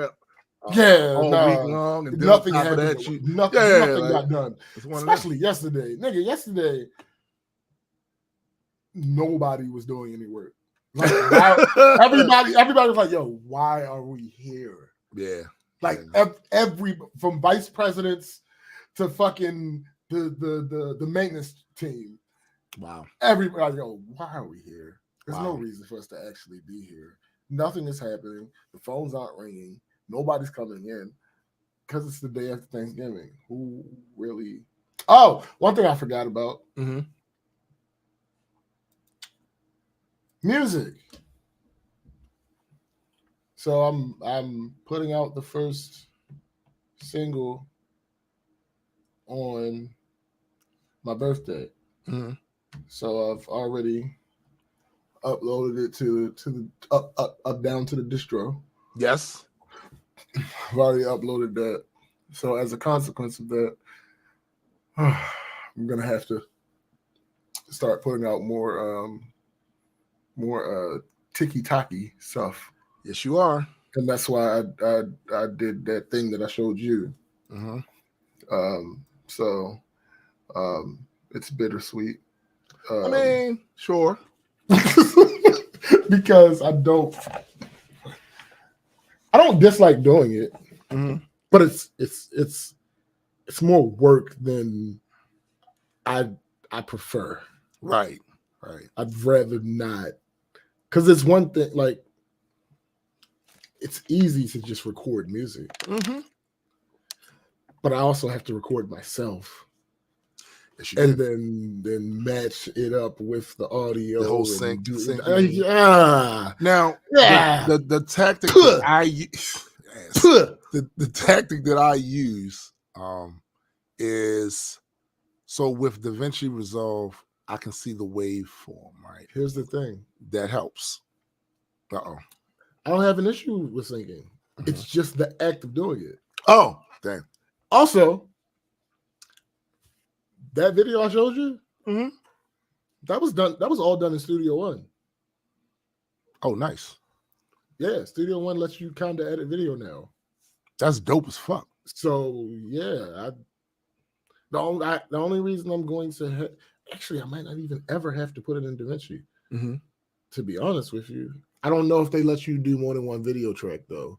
That's what I gotta find out. If they only let you do one video track, then I'm gonna have to put it in DaVinci at some point. Oh no, I'm going to have to put it in DaVinci because it doesn't let you export vertical video. It's actually a good thing that you brought the whole music thing up, because I just got word that Celestial War is now live on Spotify. So for those of you that are looking for it, look up Extra P and Entropy, Celestial War, and you will come across the song by me in the illustrious Graydon Square. Gang. You're right. You will come across that song, run these numbers up. You know what I'm saying? Because this is actually just one of the other parts of the revenue stream for the company. This money goes right to the company. So yeah, run that up. And we're going to be dropping more on there as well. We are, of course, still working on everything at the same time, but it took us a while to integrate the music shit into with the comic book and stuff. So yeah, we in here now. This is the other part of the puzzle. We in here now. You know what I'm saying? Dang, I was about to say something. You know, it's so funny because you and I actually talked about this off camera a little while ago about when SBJ introduces his comic book universe with his characters and stuff, that will also have a music component. Yeah, that's what we doing. That's what we doing. Yeah. That's what we do. Absolutely, because why not? Yeah, it makes sense to do. It just makes sense. Yeah, right. Music. You know what I'm saying? The music part isn't difficult. Also, I never put a post up because I'm lazy. Listen. What you going to get here is the truth. God damn it. Yeah, I never put a post up because I'm lazy. But I put that deeper dive video out about these dumbass fans, man. Yeah. I mean, half of the video is about the fans. The other half of the video is about the idea that people didn't have an issue that Captain Marvel was a woman. You know, let's talk about that for a second. So, the revisionist history is what gets me. Yeah. But what typically happens, and this is not just in this arena, this is in a lot of other things. Mm-hmm. Some of the most wackadoo bullshit becomes a prevalent thought that you see all on social media, all over the internet. And you have people that you work with, people you're related to, people you've been friends with for years, people you don't even know, regurgitating it. That is saying to this shit, bro. Yeah, subscribe to it. So then, when you sit and have conversations with them, like, yo, that's bullshit, and this is why. And first of all, you shouldn't have been sitting and having conversations with them. Well, that's true too. But it happens. These discussions happen between people. Like, yo, why? That's the dumbest. You shouldn't. I thought you was. Come on. Yeah. So then, when eventually what happens is all the shit that they said was a thing is revealed to be just like you said. That's not a thing. Yeah. What the fuck? Or it is a thing, and you was on some whatever. They then go back to their holes up under their rocks and try to pretend to be normal again. Yeah. That bothers me because there's some revisionist history that takes place. Oh, nobody ever. I watched y'all. Yo, crash and burn on shit. I'm highly surprised that I don't have any negative comments on that video. Seriously, because as polarizing as this topic is, yes, and it is very. I don't have a single negative comment yet, and that's weird. Like, I mean, maybe the right people haven't seen it yet. Yeah, that's possible. One thing that I forgot to put on there I forgot to put in the video Mhm. because again, I want to be clear.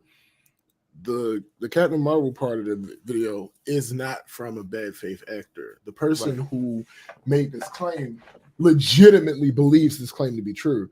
But it's only because they're looking from their limited perspective.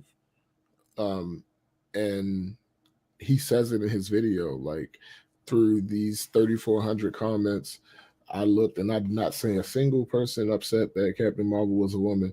And it's because you're looking in your fucking comment section. Doofus. Your brand is positivity. Right. The vast majority of people that are going to be on your videos are people that like what you do. What up, sis? Exactly. Are people who like what you do. Generally, the Hey, people that sis. like what you do are not going to be on. They're not going to be the ones that are saying the horse shit. But literally every place else, this island of sanity that you have cultivated over here is simply just that. You know, I had to actually learn that myself because there were certain conversations that was said in certain ways, certain really asinine things and thought patterns and stuff that I did not have to worry about encountering within the community I helped to cultivate. Yeah. When you step outside, where you see, no, that's y'all. Yeah. There's a zombie horde out here. And they're all going brains, trying to bash your brains in over some shit because they don't have any. Facts. Right? And, you know, once you come to that realization, it's kind of like you realize you kind of put yourself in a bubble. These are the people you talk to on a daily basis. These are the people you interact with all the time. It's not until you step outside that bubble when you realize, no. But I still find it difficult. For them to say that even though they have that. The reason why I'm saying that is, bro, this was everywhere. Well, no, this was literally everywhere. Wait, his point is, again, that nobody's upset that it's a woman. They're upset that it's Brie because of the shit that she said. And here's the thing. Both things. There is some truth to that. Both things can be true. Both things can be true. And are true. Yes. Yeah. Both things are absolutely true. Yes. There are absolutely people who saw what Brie said and then decided to get upset about it. But as I point out in the video, people were mad about Carol Danvers being the Captain Marvel that they were focusing on when the movie was announced, which was 2 years before Brie was involved. Right. By the way, a whole 2 years before Brie was involved. They wanted the original Marvel. They wanted Marvel, yeah. And then they started capping. Photon, Spectrum. After they knew it was going to get him. What? Now, when Brie said what she said, now they want to talk about Photon. And I'm one of the biggest Monica Rambeau fans you will find. But they are. She is awesome. But if y'all was really that interested. You know what's funny? I pretty much verbatim put what you just said in the video. Almost verbatim. I didn't even hold you. Why y'all ain't buy the books? Right. When she was running the Avengers, where were you? All of you? Where was y'all at? You know how long ago that was? Yeah. For some of the people I see now, just trying to pick her up out of the B, and we know inevitably what would have happened, yo. Yeah. Had they gone with Photon first, had they gone with Monica Rambeau first, the uninitiated, the people that know nothing about the source materials, like, oh, this is some woke stuff right here. They got a black woman. It's in the comic. It's straight from. But what they would have done, right, is went to Marvel. Oh, see, they switched out Marvel. Yo, you can't win. This is the other reason why it makes zero sense for Marvel to listen to you. I watched y'all continue the whole recast T'Challa thing even after the movie. Oh, yo, did you see the the major multi-world news that got announced? No. Which John one? John Boyega is apparently going to be playing Bashenga in a short series. Hold up. Let me tag you in this shit. I did. So what you're saying is a member of Multi-World Entertainment is going to exist in the MCU. In the MCU. That's crazy. Absolutely. I just come on. I just tagged you. Now, Yo. I don't know how official this is, but I've seen it 3 different places now. Holy. So it says Disney announces a new limited run Afrobeats musical series on the founding of Wakanda and its first king, Bashinga, the first Black Panther, on Disney Plus in 2024. Bashinga, the first Black Panther, follows Wakanda as the 5 tribes of the kingdom fare over control of newly found metal vibranium. Starring John Boyega as Bashinga, Brian Tyree Henry reprising his role as Phastos of the Eternals, of course, because them motherfuckers is millions of years old, so he would be there. Dochi as Basque, Burna Boy as all right. So I gotta say this. I don't like musicals, but I'm gonna wind up watching this. I'm gonna wind up watching this shit. I do not like musicals. Listen to me clearly. I'm fairly certain. This is speculation, of course. Yeah. I'm fairly certain that Ryan Coogler is involved. Yes. And if Ryan Coogler is involved, I'm pretty sure you'll be fine with whatever they come up with. I wanted to make this very clear. I'm going to watch it anyway. Right. But I also want to make very clear. I don't like musicals. Yo, I think they're pretentious. You don't like Disney? You don't like Disney movies? Like Disney movies, not like. I didn't give one fuck about Disney until they bought Marvel. Yo, not even as a younger man, like ever. They were goofy. No pun intended. You ain't like the Goofy movie, yo? No. What the fuck, bro? This wasn't my. I wasn't when they bought Marvel.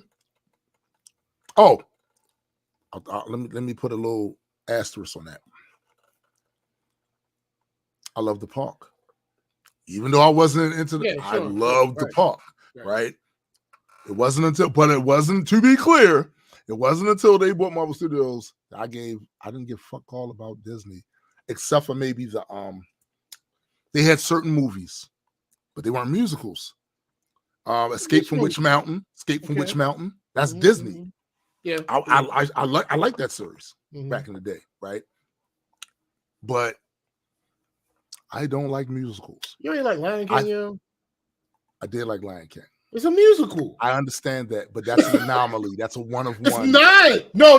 One. It's only an anomaly in the way that you enjoyed the movie. Yes, that's what I mean. But what I'm saying is, it wasn't too much of a musical to take you out of the movie. Right. That's how most of their musicals are, is what I'm saying. Listen, I don't like me personally. Yes, I'm sitting there having a conversation. Right. For motherfuckers to break out into a song. We're not doing that. We're not doing that. Yo. And then not just a song, but a whole choreographed dance with people who got nothing to do with the conversation and nothing to do with shit. They over there. You have no idea how funny that is. Yo, Cindy says that's fake. That's possible. Yeah. But listen. That's funny. Listen, I don't, and this is a well-known dislike. My family knows it. They said, but they love him. And I'm like, if I have to be in a room while that's on, y'all gonna hear me troll. No. Y'all gonna hear me troll. Now, here's the bad thing. My daughter loves them. But because she's my kid, she starts trolling them too, even though while she's enjoying them. She starts trolling them, right? That's just what it is. But I find them pretentious. Like, I see people get up. You could be in an office. There's 2 people having a conversation in an office room. They break out in the song. Then they open the door. When they open the door, everybody in the office is synced, doing a spin move, kicking up paper, Fuck out my face. Yo. Out my face. I don't want it. Even, listen, there are shows, series that I love that will sometimes do that bullshit on the episode. And it's like, yo, must we? Like, seriously, like, yes, we must. We absolutely must. I'm here for the musical. Listen. I don't generally like musicals. Like, I don't usually like the Broadway type shit. Yes. But I ain't gonna hold you. Disney has perfected. I don't like all of them. Right. But Disney has perfected the art of the musical. Like, right. It just is what it is. Like, to the point where I didn't realize that all these movies that I liked were musicals until I was an adult. Right. Yeah. Right. Like, you couldn't have told me Lion King was a fucking musical. But then when I looked back at it, I'm like, yeah, niggas was singing. That's absolutely a musical. Like, see, honestly, the best thing to spin out from Disney is the After Ever After music John Cusack did. Again, I don't go to operas. No, I don't like. That's not the same thing. Hope, bro. We're not about it's a story with music. That's it. Nigga, we're not about to conflate. I am. Look. We not. I am. Yo, I am. Listen, old irrational fucking. I don't want to hear these motherfuckers singing. Ladies and gentlemen, you are witnessing an alter ego version of Tombstone the Dead Man, the irrational one. Listen, I ain't with it. They need to miss me completely with that. Read the script, and I want to see some feeling, some emotion, all that. But I don't want you in my face with some long, drawn-out note. Ah! Fuck! Point of order, sir. Point of order, sir. Point of order, sir. I don't think anybody in the history of man has ever hit that note. You don't know that. And secondly, listen, that shit grates on my goddamn nerves. Now, there are always exceptions. There's always an exception. Of course, yeah. That's how I feel Lion King is. Mm-hmm. Every song of Lion King was a banger. Yeah. It was dope, right? A lot of these songs, some of these musicals, they're literally doing the script. They're doing the script. You ain't like Aladdin, yo? No. Really? I don't know what to tell you. Well, Aladdin was a dope movie, yo. I don't know what to tell you.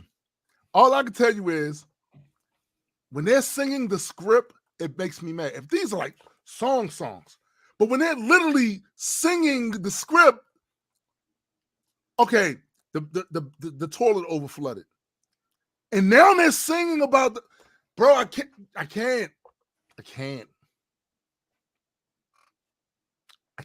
Cindy said my son hates musicals, but then he hates music, period. What are y'all doing as human beings? Look, it's real simple. When I'm watching this movie, if I'm into the story, and you break in the song, it breaks immersion for me. No, it is. It just breaks immersion for me. Like, it does. It is absolutely an immersion breaking tactic. Yeah, but that's the point. I understand that's the point. And which means that the other point is to annoy me. And people like me. That's the point. That's the point. I'm immersed in them like, oh shit. And then they down the Fraggle Rock. Look! Yo! No, that's different. Fraggle Rock is different. Fraggle Rock is different. But I just put that song, I had to put that song in there. But Fraggle Rock is different. But I'm just saying. She said she's convinced he would switch that birth. Listen. Oh my God. You break my I'm into the story. I'm like, oh, this is, and then when they do that, the first thing I do is lean back in my chair like, man, I didn't what? Yo, I don't care what you say. Aladdin go hard. Look, I ain't even gonna hold you. Listen, like I'm not even going to Aladdin has some dope songs I'm not even gonna try to defend the rest of them. But Lion King you like, so I ain't gotta say nothing about that. Yeah. But Aladdin has some dope songs. Aladdin has some dope songs on there, but that don't mean I like the concept. Like, yo, we singing again? What that? You're breaking immersion. What up, Discord? What up? You're breaking immersion. I don't disagree. Leave it alone too.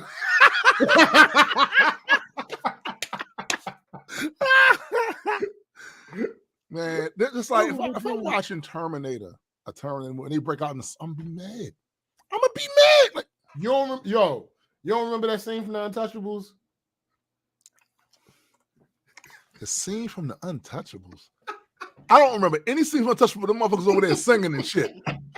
But Elliot Ness was over that motherfucker cutting the rug and shit. I don't remember that shit at all. No, hell no. It's on the bonus DVD. They can keep that extended clip. I don't want to see that. If they whip out that extended clip, I'm gonna whip out my extended clip. Yo, you like, we're not doing that. We're not doing that. Oh, we're not doing that. Oh, shut up, Special Space. Special Space says, I'm with him. I don't play with musicals. Come on, man. I'm Bullshit. not here for that. I'm not here for that. There's a time and a place. It should not be in every movie. I agree with that. But and again, I don't like musicals. Like I don't. There's only two of those that I've ever liked. But is that phrasing? There's only two of those that I've ever liked. But the way that Disney does it, generally, if you ain't Purple Raining, I don't know what to tell Nick. Yo, so if you ain't Purple Raining, hold up, that movie is about an artist and his music career. So did you watch? No. Yes. So did you watch fucking trying to remember that. Oh, Bohemian Rhapsody? No. I didn't see it. I might like that though, because I'm a fan of Queen. Right. Watch Bohemian Rhapsody. Again, it's about an artist with his music. But it's not a musical. But hold up. I know it's not. But what I'm saying is, if the movie, the theme, the story is about let's say bird duty. There's a problem in the neighborhood with birds duting on windshields. I don't want to see him singing about it. Yo, listen to it. All right, hold up. I'm about to fight all y'all. Fuck this. Listen. First of all, Discord. It's a fucking movie. So the point. No, shut up. People don't do a lot of shit in real life. That's a crazy argument for any movie or TV show. The worst argument you could ever have is that people don't do this in real life because it's fiction. It's too much. No, it's not. It's an added element. It's an unneeded element. You're not enough. It's an unneeded element. It is unwanted. Enough. We don't do that here. It is the most stable element. It's damn near helium. This nigga said it's damn near helium. Cindy, I don't like Les Mis. Idlewild. I'm not going to talk about Idlewild because of the respect that I have for Outkast. Hamilton, I like. That's what said she breaks out in song and dance all the time. You know what I would do? People do. That's the other part. I'm so glad you said that, sis. People absolutely break out in the song all the time. And look at the people around them when they do it. No, hold up, wait. Discord, you're 100% correct on this. Well, I can't say it's not objective, but I agree with you 100% on this. Right. He says, mind you, I like Disney movies, most musicals suck. I agree that most musicals suck. That's not the argument I'm making. Right. I'm not defending musicals in mass. Right.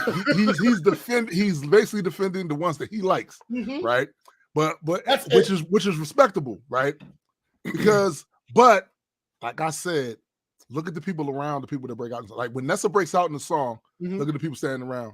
It depends on who the She people on that standing around. bullshit. It depends on who the people. Yeah, It she going depends on who's standing around at the time. If she has the right audience, it's going to have the right effect. Listen, the only time me and my friends would break out in the song is if we're trolling, and the song will be butchered. It will be butchered. So, if there was a musical where the main character was a troll, that might work. Okay, fine. All right, that might work. I'm not gonna argue. If they're trolling and they're doing these very butchered versions that are very insulting towards the people they're doing that shit to, I would probably find that entertaining, right? Okay. But again, it's immersion breaking, and that's a problem. That's the point. That's a problem. That's a problem for me. It's a problem for me. Necessary. Don't let me have a boom mic. don't let me have a boom mic. Listen. No.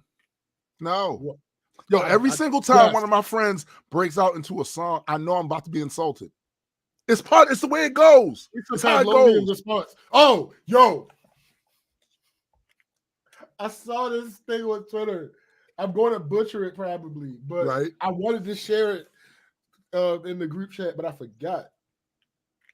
The question was, do you think that whenever Pavlov is walking around and he hears a bell, does he have the instinct to feed a dog? Yo, that's so stupid. It's so dumb. I was like, yo, so dumb. Yo, a lot of people that. That's an amazing joke. See, Cindy said she would start singing with Nessa. Oh, I'm sure. And that's what I'm saying. Because listen, you're acting as if we don't ever see movies with poor casting. No, we do see movies. By that logic, if the right cast is around the person in real life that starts busting out singing, it's not going to have that. It's not going to have that effect that you're talking about. But for me, it need to be funny. You need to be saying some funny shit. But if I'm watching this movie and I'm engrossed in this, oh shit, this is oh damn. And then all of a sudden they break into some Julie Andrews or some shit. Like, yo, stop the sound of music. No. Mary Poppins. No. I'm not saying I like these things. The best version of Mary Poppins I ever saw was Guardians 2. Shut up. Mary Poppins, y'all. This isn't me defending this movie because I've never seen it. You didn't like Grease? No. Okay. I'm not. No, I get it. Like I said, I've never even watched it. I know some songs. Same thing with Star Wars. Same thing with Star Trek. Grease is one of those. Godfather is one of those. I don't know I've never watched any of it, but I know shit from it because people. Yeah, and it's pop culture relevant. Like those things they floating around. Yeah, they're floating around. Like with the Godfather, there's people that have never seen the Godfather, but they know certain aesthetics of it. Somebody starts doing that Marlon Brando impersonation. I just don't really understand, but you may have never seen the movie, but you're right. Same with Scarface. Same with Scarface. There are people that have never watched the Scarface movie, but they know all of this dialogue from it because I listen to rap. And that's the other thing. Yo, who really brought that to rap was the Ghetto Boys. The Ghetto Boys, one of their first albums. All I have in this world. I watched Scarface because of that album. Yeah. Seeing all these clips, I'm like, oh, and I had heard of it, but I wasn't interested. You watched Scarface because of Scarface? Boom, boom. Yes. Yes. Special Space says, I don't even like the South Park movie or most modern South Park because of all the goddamn singing. Yo, listen, goddamn it, Special Space, you're wrong. Hold up. And here's the thing. I don't like South Park. I'm not defending what you just attacked in that statement. I'm just saying you're wrong about singing. Billy says he's singing in the rain. That's funny. Scarface the musical? Yo. This girl said I like shows where someone starts bursting into song and someone makes them stop. Yes, violently. Like punches them in the throat. When they about to hit that seriously high note, boom, right in the throat. Y'all hard. No, man. Y'all being real difficult right now. Yo, listen, no. Can't. That shit is the fruitcake of. Come on, yo. Yo, it's the candy corn. We not about to. Cinema, yo. I can't. I don't want it. I don't want it. Yeah, music and movies is okay, but I don't want to hear the actors miss me, unless it's about a musician. Like, oh, this is yeah. And look, Purple Rain was what it was. Like, you can't. That shit quite like that. Nah, but again, that was about probably one of the greatest artists of this and any other time, right? When I see, you need to watch Bohemian Rhapsody. That's about, once again, one of the greatest that's artists. Right. Yeah. Video, I can't breathe. Rent, I love Rent, Cindy. So that's my. You hate Rent. You've been trying to buy a house for the longest time. Shut up. Cindy, actually, Rent was the first musical that I ever liked. My homegirl was like adamant that I watched it. Like, yo, you gotta watch this. You gotta watch this. You gotta watch this. And I'm like, why would I want to watch this? Again, this is before I realized that most Disney movies are musicals. I'm like, why the fuck would I watch a musical? Like, what is going on? It's like, why would no? And then on top of this, I was what, 16. So I was still in the mindset of not understanding. Actually, funny enough, one of the things I talk about in this goddamn Deeper Dive video, y'all better go watch my fucking video. Yeah, absolutely. That the idea of relating to something is different than the idea of representation, because when you relate to something, whether you relate to something or not, when you don't relate to it, that's when your imagination kicks in. Right. And I was not in that mind state when I was 16. Right. It's a movie about gay people who have HIV and AIDS. Oh, you wasn't.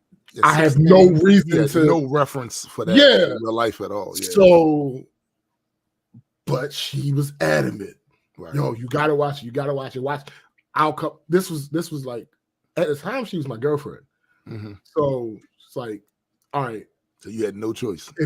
She's like, if you watch it, I'll come over it and we can watch it together. I'm like, all right, fine, fuck. And I watched it and I was like, yo, my bad. I was wrong. And then I was like, well, maybe musicals aren't that bad. And then I watched another musical. They got and I was like, yo, nah, I was wrong again. You was wrong again? I'm like, yo, this I don't want to hear. They need to sing their story walking. That way. Shut up, Special Space. Special Space said, yo, so you understand, but got indoctrinated. Don't drink the Kool-Aid. Go sing with the Kool-Aid man. I was not, again, yo. I was not indoctrinated. I am not a fan of musicals now. It's just that I'm not going to vehemently just automatically listen. I get that. I do get that some people think the hills are alive with the sound of music, but when I'm telling them, listen to me clearly. Another thing that has made me aware. Now honestly, we get this every episode of Oprah. Hey, yo, Special Space is ass, yo. Yo, I don't even know. I thought about it. Like, this made me rethink about it. Why I'm so aware of so many pop culture references, despite not being there for the original. Yeah. It's Family Guy. Yep. Yeah. Family Guy. Since 1999, I can see that. There's been this show that makes constant references to pop culture. The only reason I know any of the songs from The Sound of Music is because of Family Guy. I've never watched the fucking Sound of Music. Right. Like, what? I'm sorry. That one I do know from just people singing it. Right. But all the other songs, the only reason I know any of them. Grease, the only reason I know any of those songs. Family Guy. I mean, that makes sense. There's people that would only know the Star Wars story through the perverted version of it in Family Guy. Mm-hmm. You know what I'm saying? They would only know the story beats from that. You know, they would know the story from that. Like, actually, but here's the thing. I hate Star Wars so much that not even Family Guy was able to get me there. Like I've never watched. I think they did 3 episodes. I have only watched one. The original 3, based on the original 3 movies. I've only watched one of them. Wow, and they were every funny time though. it comes back on, okay, they were funny. I'm sure because it's Family Guy. But funny. Yeah, I have no desire at all. Now, I'm less. McKenna says the same thing for her. Most of her pop culture references come from Family Guy and something. Thanks. Which is elementary school. It just is what it is. Cindy got to go in the store to work. Oh, damn it! God damn it! Hurry up! I told you about the time when we went down to Florida to spend like a week down there. Tried to get Cindy to come out because we was going that first night we was down there. We was having dinner at Shay LeBeau. No, not Shay. This nigga. And it's the City Walk. But she couldn't. That shit sucked. God damn it, Cindy. She couldn't. She was at work, I think. Special Space says, not that I hate musicals because I've never seen any. No, he's saying it's not that he hasn't seen any. Oh. He watched all of those movies growing up and hated them. Hated them every time. I get it. Yo, why are you doing this? Must we? We was in a good little rhythm right here. You know what's funny? This is a great representation of what the fuck we be saying to these people talking about the MCU. Clearly, this is not for you. Right. Right. Yo, and know what the thing is? Oh, I'm glad you brought that up. So, because it's not for me, what I don't do, right, is be all online on every musical post. They singing in the middle of the script. Oh, God. You don't see me doing that, bro. You don't see me doing that. But what do we get from these people who clearly this ain't for you no more? Every time. I got to see you on every post about the MCU with your little bullshit opinions about shit you didn't watch. Yeah. Come on, man. In this ain't for you group. One of the comments, I'm sorry, I just got tired of fucking screenshotting comments. Yeah, I know. But one of the comments I saw was like something. And that's why I haven't watched the movie since. That's why I haven't watched one of the MCU movies since. I think he said. I want to say it was some. I think he said like Civil War, and I'm like, so what the fuck are you doing here? What? Yo, see, this is the thing, right? I've seen this before too. The whole. I don't think that they'll have the self-awareness to go, I don't think the MCU is for me no more. But they won't have the self-awareness to stop commenting on it. Like, stop watching them. Oh, stop watching. This is literally the last time I ever should have to hear you. Leave us alone. Like, this ain't for you. You're never going to get it because this is not for you. And as I have said on many occasions, Fried Green Tomatoes is playing, streaming somewhere. Beaches, no, Tootsie. I understand that. Yo, like, listen. It's stream. Go watch that. And for those of you who may be listening and don't understand our point and why we would potentially be telling people not to watch something that we love, here's the reality of it. The Dyson sphere has stabilized. We don't need a bunch of people to be rallied to go watch these things anymore. No. We're past that point. The ego is has self-sustainable. Landed. Yeah. It's self-sustainable. So you don't really like. I just rather you not watch. Why punish yourself? If you're this disillusioned by the concept of what they're doing, you don't like it. Cool. Nobody's gonna force you to watch it. Just like nobody's forcing you to come on this post with some shit you didn't see, giving these asinine ass opinions. Correct. Nobody's asking you to do that. And that to me sounds like somebody, is you lonely? Mm-hmm. Are you that starved for engagement or interaction online? Potentially. Is there a fucking tumbleweed blowing down your profile page with nobody's paying you no attention? Is there things you're into? Go enjoy that. I want to see you have fun. I just want to see you. This ain't for you no more. Yeah. This ain't. You may have went to see the first few movies in phase, whatever, and then after that you ain't like the direction. Cool. We don't need your commentary. Facts, Nessa. Some people want you to care. Oh my goodness. That's a fact. That's a fact. It's one of the reasons why I don't bring up things that I don't like unless they're the topic of conversation. Yeah. Because who the fuck cares? Yeah, like it's not important. Like I'm not. That makes you a hater. Right. That is what makes you a hater. Facts. To go out of your way to bring up some shit that you don't like. Why would you do that? Yo, I don't be going. There are whole Facebook pages devoted to musicals. I'm not going over there to fuck with them people about the shit they like. Facts. Not gonna do it. Not gonna happen. Yo, there's a bunch of YouTube videos right now on that platform with a bunch of the type of music that I don't like. I'm not going on there to basically throw a snicker in their pool and be like, this is trash. This is garbage. Yeah. Yeah. I get it. It's not something that should be happening. You don't have but a few turns around the sun. And even with that, you're gonna sleep almost half of that away. Right. And you're gonna be working for most of us are gonna be working for somebody else for another percentage of that. Yeah. So you clearly life too short, bro. I'm going to wear the shit that I like. Oh, is that a Spider-Man No Way Home? Let me go check that out. Right. That's Guardian of the Galaxy Holiday Special, which I saw the other day. Speaking of which, let me go check that out. So Phase 4 is officially complete.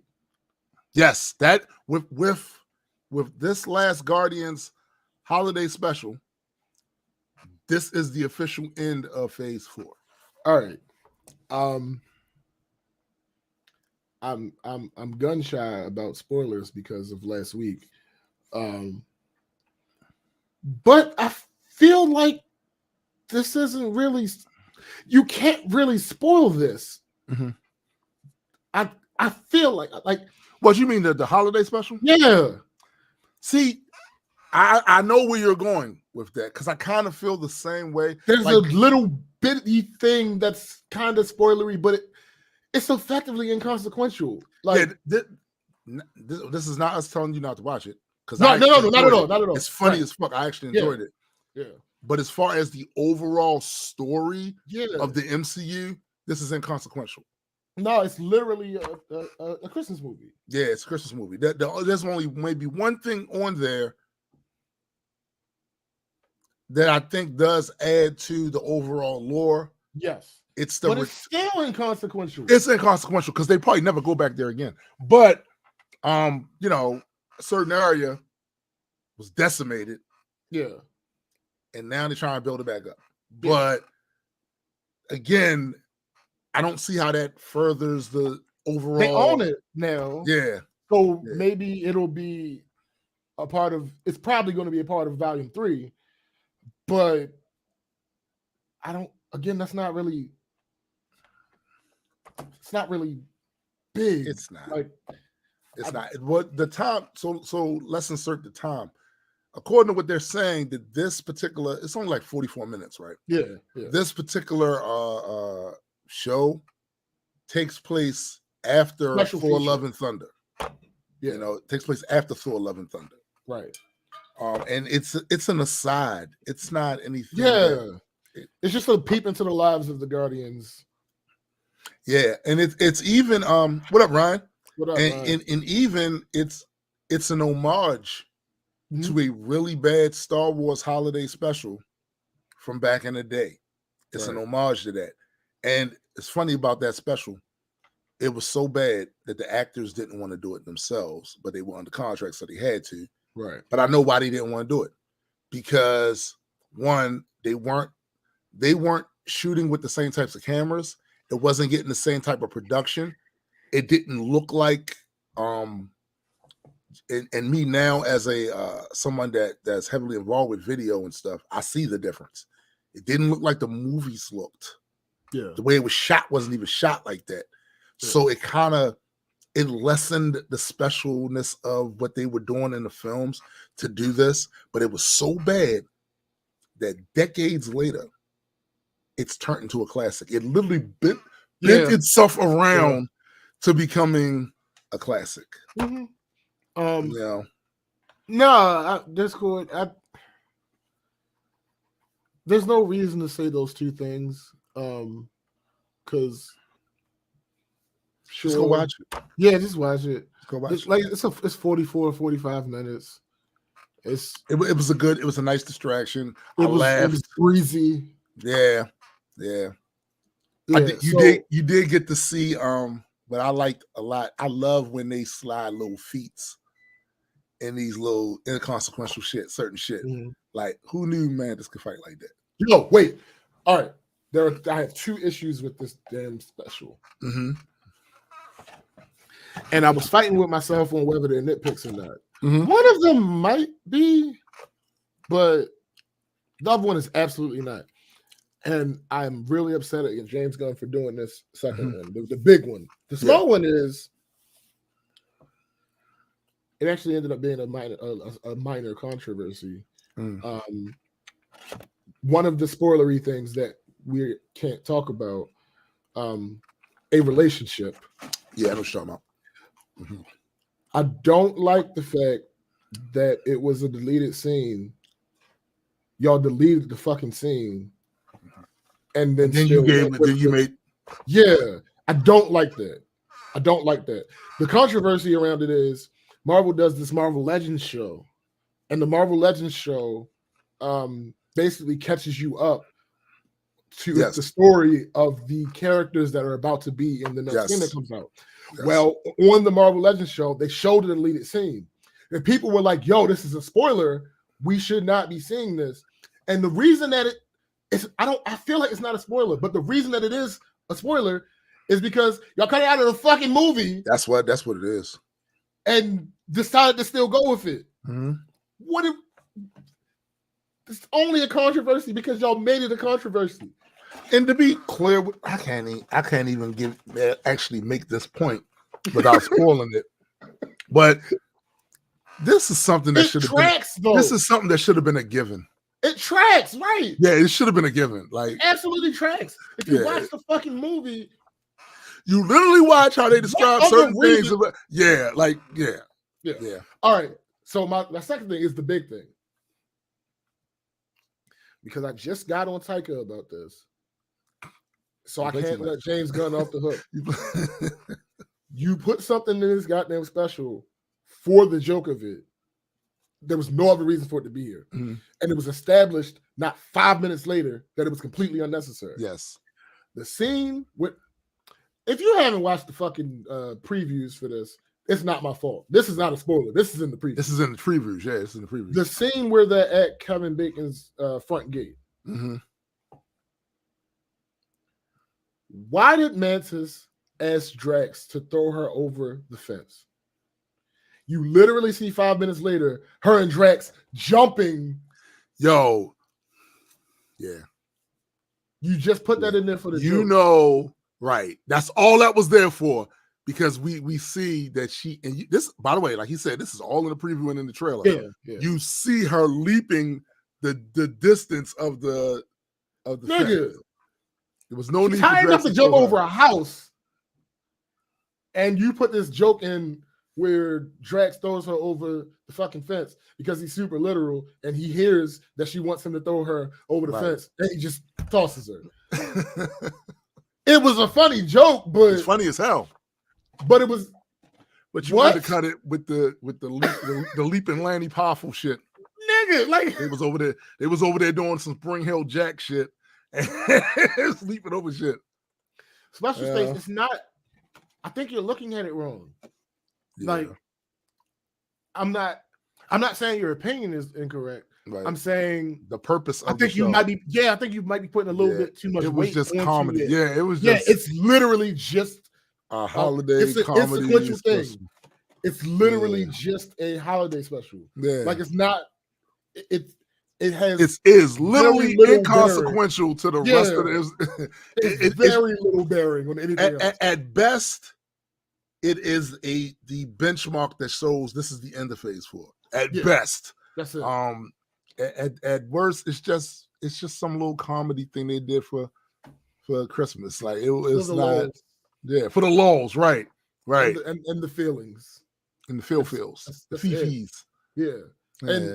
And the other thing I didn't like, but there was no real way around it. So it wasn't like something bad that they did. I'm just not a fan.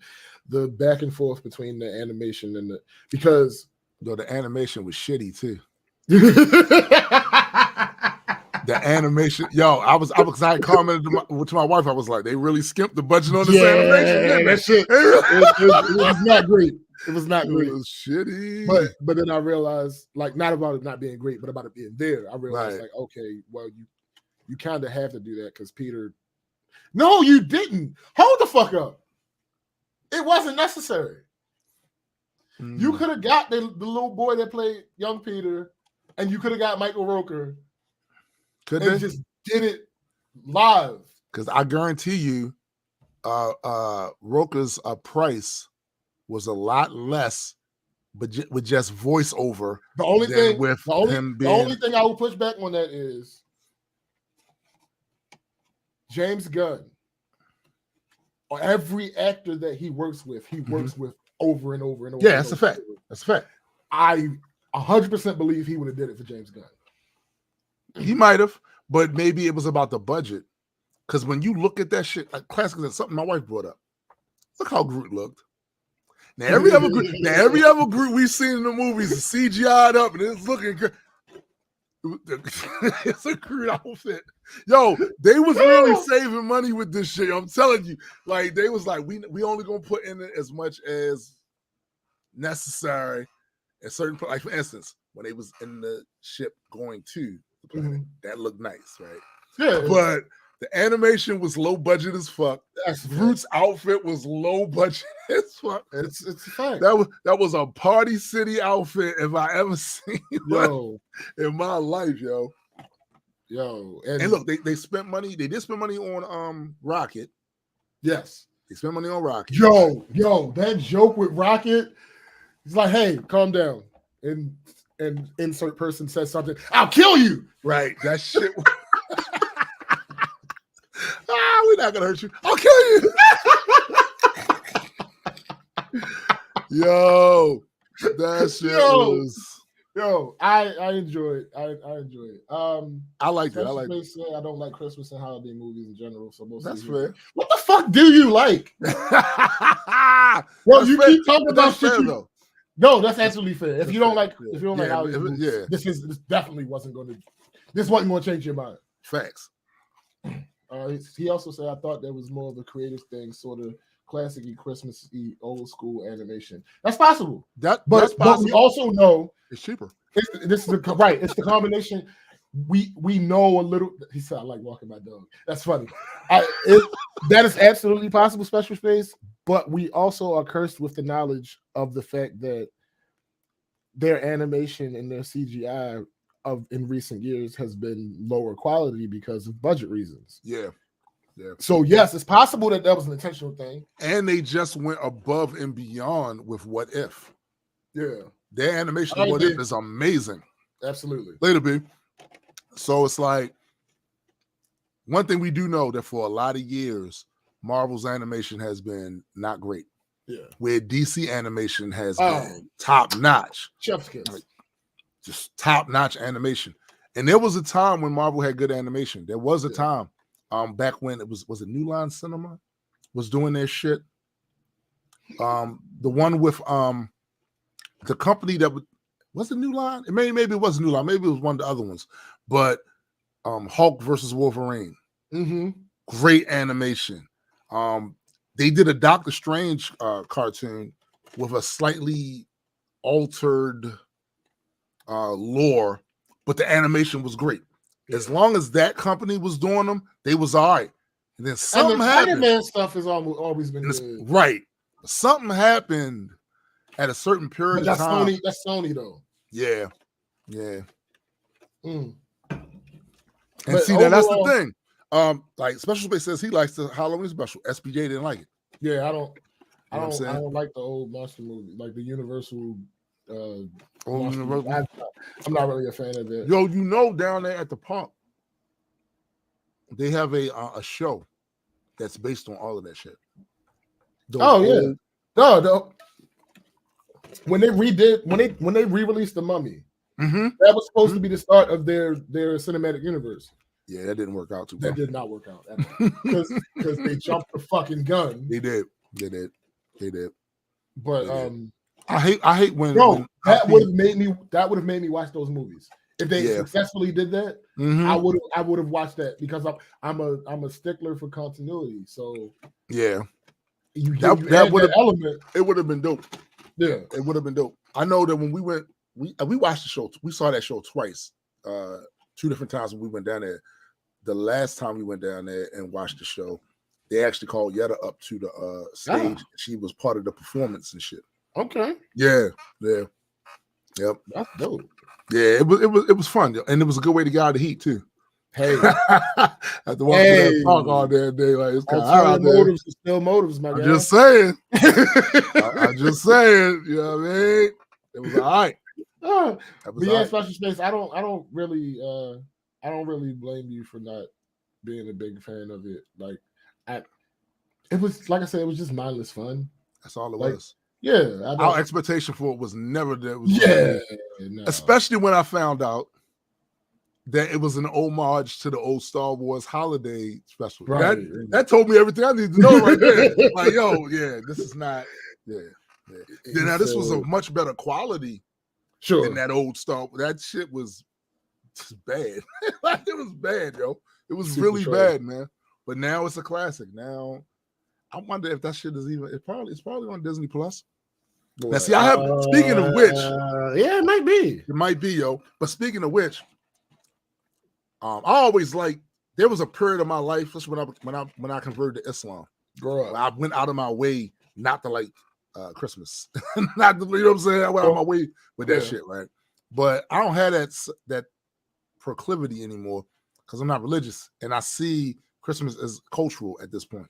Absolutely. People celebrate that shit that's not necessarily into the whatever. So that time of year doesn't really bother me. In fact, I think it's kind of cool at times, but I also get that it's very depressing for a lot of people. Right? It is very depressing for a lot of people. But there's usually a list of shows that I always tell myself I have to watch around this time of year. I got to watch them. So I already did the Charlie Brown Christmas special. I did that. That's on Apple TV. For those that interested in saying that, I always watched both of the Bundy Christmas specials with Married with Children. Got to see those. Those are classics. It's a Christmas. Got to see Die Hard 1. I don't care what they say. It's a Christmas show. I ain't trying to hit. I ain't trying to hit. Also, Supernatural has a Christmas special that I have to watch during that time of year. And I'm thinking, for me, is that it? Oh, no, Scrooged with Bill Murray. Gotta watch Scrooged. That's what they said. Maybe if they sang a song, you would have liked it. That's so stupid. Can we use that? Let me change my password to the same password. Now I'm trying to. Okay, here we go. Oh, that would be annoying. Discord says his in-laws watch A Christmas Story on repeat all day. Oh, that would annoy the hell out of me. Star Wars Holiday Special is absolutely on. Oh no. Lego Star Wars Holiday Special. So no, it's not on here. Different. Okay, it's not on here. Okay. All the holiday specials on here are Guardians. Get on it, Feige. Guardians, Lego Star Wars, Disney Holiday House Party, Disney Holiday Sing Along, Decorating Disney, High School Musical, the musical, There's actually I the forgot. holiday special. There's now this is not Marvel, but Justice League. Their first season or second season, they have a Christmas special. I always watch that too. Yeah, Where Martian Manhunter basically goes home with Superman to celebrate Christmas because he don't have no family no more. right. And then another subplot, Green Lantern and Hawkgirl, they celebrate that shit on another planet. Wait, where was McGann? Oh no, this is the old Justice League cartoon. Oh, okay, gotcha. Not the new one. Gotcha. With the Young Justice and shit. But they go Hawkgirl and Green Lantern. They go to this planet to celebrate a holiday that Hawkgirl's people have, the Thanagarians have, that's kind of similar, but because they're like a warrior race, it's based on fighting and all that other shit. They go there, get into a big ass bar fight with some aliens and shit. Jon Stewart get his ass beat. Like, it's a whole thing. It's a whole thing. I used to watch that too. I think that's it for me as far as my those are the ones that I absolutely have to watch every year. I don't got none. I know. Listen, I don't know. I have no idea.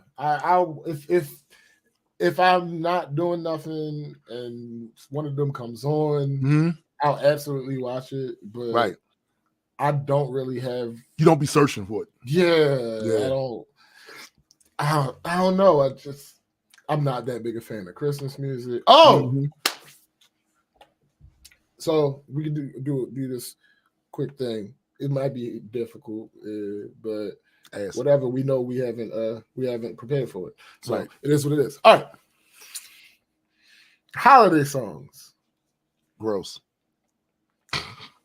Are they in musicals?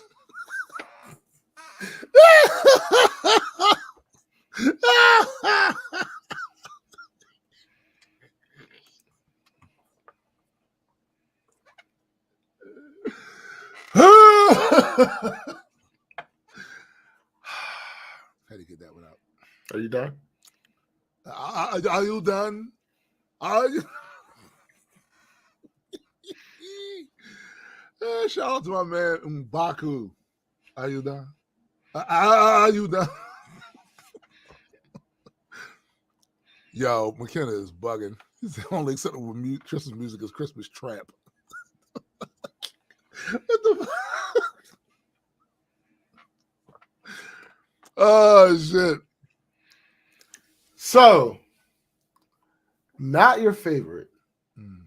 Favorite is not what I'm asking for. Okay. If you had to pick a song that would be the Christmas song for you, again, not your favorite, right? But it's just this is identified as Christmas. What would it be for you? It'd be the Run DMC. I knew it. Christmas in Hollis. I knew it. I knew it. I hear that. Yeah, that's Christmas. That's Christmas. That's Christmas. Like, I knew it. I don't know why I even asked. I knew it. When I first started this shit, I was like, yeah, he gonna pick Christmas in Hell. Yeah, I mean, what? Oh, Nessa says TLC Sleigh Ride. Okay, that's a good one. Okay, yeah. The funny thing is, I had one when I asked this question, but now I'm not so sure.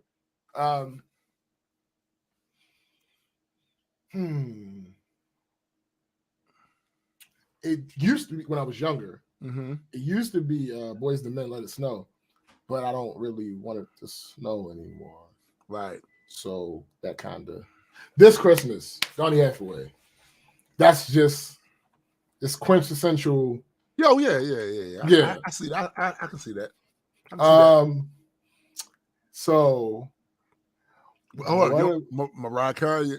No, absolutely. I fucking hate that. Listen, I hate that song so much. Because I'm not a Mariah Carey fan. Oh, so that makes sense. Yeah. What about Grandma Got Ran Over by a Reindeer? That one kind of like I've never really been like even when I was a kid, I wasn't really. You never thought that was. Nah. we not. Yo, there are other more traditional ones that when I hear that, you know, like a lot of Holy Night. Yeah, a lot of our people talk about the Temptations, Silent Night. Yo, that's a fact. Yeah, that's a fact. That's one of those that's up there. It's one of those that's up there. Yep, that's a fact. But yeah, I'm gonna have to go with This Christmas. That's really that's the one that's just like, all right, bet. Like, okay, it's now what I hate. Absolutely. is the fact that that's the same working at department stores. It'll do a lot of Christmas songs. Absolutely. What I absolutely hate is the fact that radio stations now start Christmas music before Thanksgiving. They do. But in a way, like that stuff used to annoy me back in the day. Even though I wasn't a big Thanksgiving people, I was like, come on, bro, y'all doing a lot. Yeah. But now I see it different as yeah. Cover that Thanksgiving shit over. Yeah, we ain't looking at that. We ain't looking at that. We going straight to Christmas. Funny. Christmas and New Year's. Fuck all that. That's funny. Yeah. A wallpaper over that stain. You know what I'm saying? Like wallpaper over that. Yeah. Terrible. Absolutely terrible. What was McKenna says Grandma Got Ran Over by a Reindeer is still one of the only Christmas movies she'll watch. But movie-wise, Polar Express is the only one she can watch over and over again. So to me, the Christmas song is the hot chocolate song. I can't watch Polar Express. Me either. The Uncanny Valley thing is way too much for me. Yeah. To where when the new Chip and Dale movie came out, they pointed that shit out, how weird the people look in that movie. Yeah. I can't get over it. Like, I can't get past it. Try as I might. Nah, I get it. It's just not. Me, it just doesn't. It don't do nothing for me. But like I said, the ones that I mentioned are must watch for me. That's must watch. Like I'm going to watch those. And I don't typically watch them any other time during the year. Right. Maybe the Supernatural one if I'm binging. Sure. I try to binge and I'm just going through the shit that might come on there. Oh, you know, it's another one, yo. The first season, is it the first season or second season of The Flash, their Christmas episode? Mm. I like that episode. I like that. I like the cinematography. I like the way it was shot. See, but that's me liking other shit other than you know what I'm saying. But right. And then on top of that, it had a big reveal in there. That was an important part of the overall story. So it had consequences far beyond that story, you know. And to me, Flash, them first couple of seasons are still the classic seasons of Flash. The rest of them after that, but them first one, those were good old comic book superhero fun right there, you know. Facts. So this I want to know your thoughts. Yeah, Discord. Garbage. Season 3 and 4. I wanted to know your thoughts on this. I ran across this tweet. Hold on, hold that thought. Okay. And it's looking more and more every day. Like I won't be able to say this much longer that I ran across this tweet because Elon is doing a number on this fucking social media site. It is ridiculous.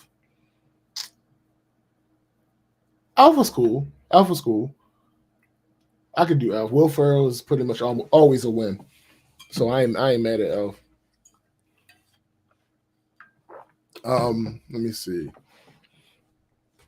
I've never really been that big a fan of Christmas movies. Like, don't get me wrong, I've watched the classics, the Frosty, the Rudolph, the Grinch, Charlie Brown.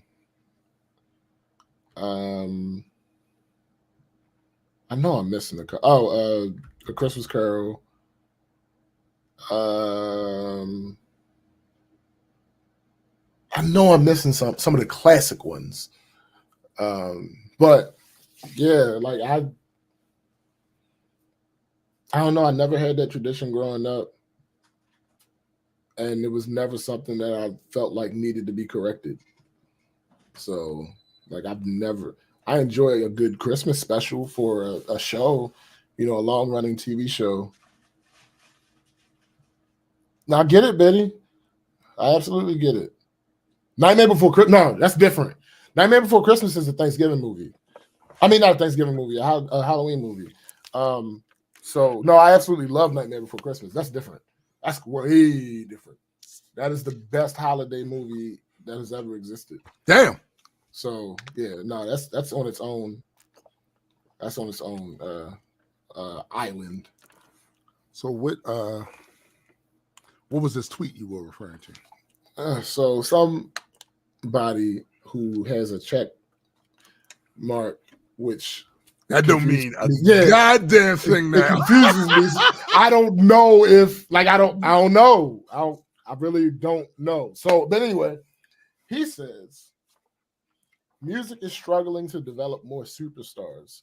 Hollywood is struggling to elevate more A-listers. These industries weren't built for nonstop content. Harder for great talent to reach that same level. All right, I just gotta say, my first thought is, let's stop it. I wanted to make sure I wasn't bugging. So you think this is as stupid as I do? Yes. Okay. All right. Yeah, I just gotta say, please miss me with this industry wasn't built. Bullshit. All industries evolve. Yeah. All of them evolve. There's a lot of things that Hollywood wasn't built for when they first started doing them shits. Yeah. That eventually it evolved into. I don't want to hear that, man. Thanks. That's just the way I'm trying to discredit the newer material. Actually, no. I think it's the opposite. I think it's a way to try to defend the newer artists. Really? Is that what he's trying to say? I don't know. I didn't look in the comments of this. I just saw that and was like, oh, this is some bullshit. Let me grab that. But like we've talked long ago, and I've been meaning to do this video for Deeper Dive. We talked long ago about the fact that movie stars aren't a thing anymore. So that's sure. But that doesn't mean you're not an A-lister. No, it don't, bro. A movie star isn't about what an A-lister is. Yeah, being a movie star isn't about fame. Right. Being a movie star means that it's not about fame alone. Right. Being a movie star means that you can be put in any project, and that alone will drive the. That's right. Right. That's right. That idea is pretty much dead. But you only have a few of those now. Yeah, and they're relics. They're leftovers from the time when there was a thing. But no A-listers? What? No music superstars? What? I don't. Yo, my thing with that is because these genres evolve, the definitions of what is an that's what I was about to say. How do you define superstar? It's different. It just because it's different doesn't mean it doesn't exist. Right. Like I think people get so caught up with the way things used to be that they don't really stay abreast of how things changed and where it is now and why it's there now.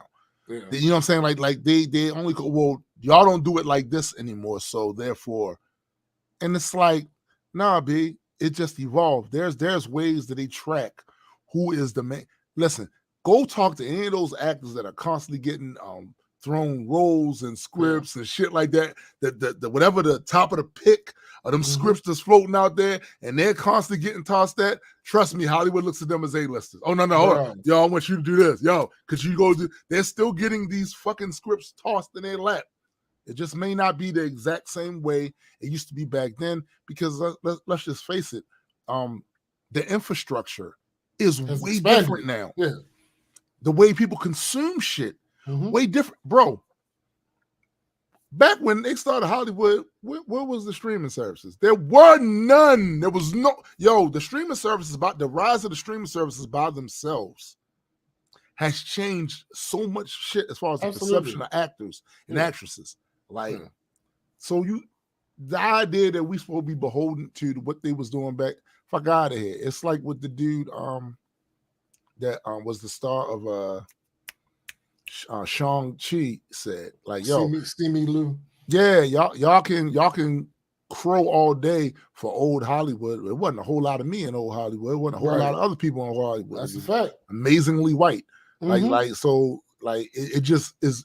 It's real weird now that y'all got a problem now that more people that's not the default citizen are getting roles and running movies. Now all of a sudden it's a problem. Like, nah, I don't want to go back to a time when we wasn't getting roles. Fuck that. Nah, not at all. And a lot of the same people that's complaining, those directors, they wasn't hiring us either. Facts.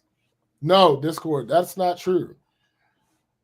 The movie theater was dying well before COVID. Yeah, it was. If anything, Marvel the argument was that Marvel was killing movie theaters. But I would argue that Marvel saved. That's what I'm about to say. And then, well, no, here's all right. So it's two different arguments, not arguments. It's two different facets. It didn't end up being a stalemate, though.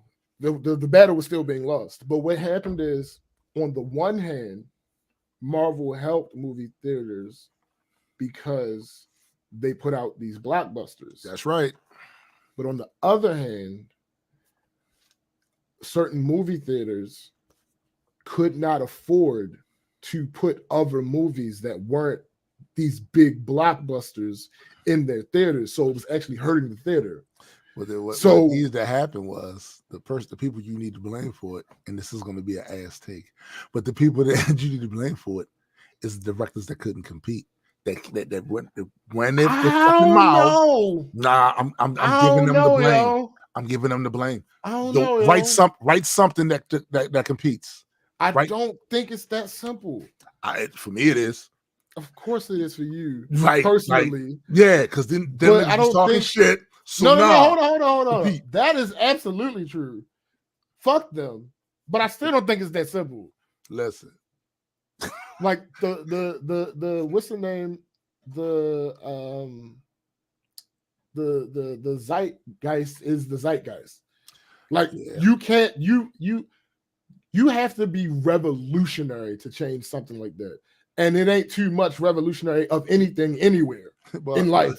What I will simply say to that is, all these Oscar awards and all of them shit these motherfuckers have won. Absolutely. You won because people thought you was revolutionary. You was nigga. You was good. So show us you good again. That's not how it works. Again. No. You're biased.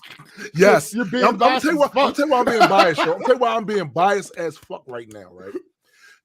Look what we had for years. Mm-hmm. Y'all had y'all gangster movies. Y'all had y'all westerns. Y'all had y'all rom-coms. Y'all had y'all dramas. Y'all had y'all horrors and thrillers. Y'all did y'all thing. Yeah.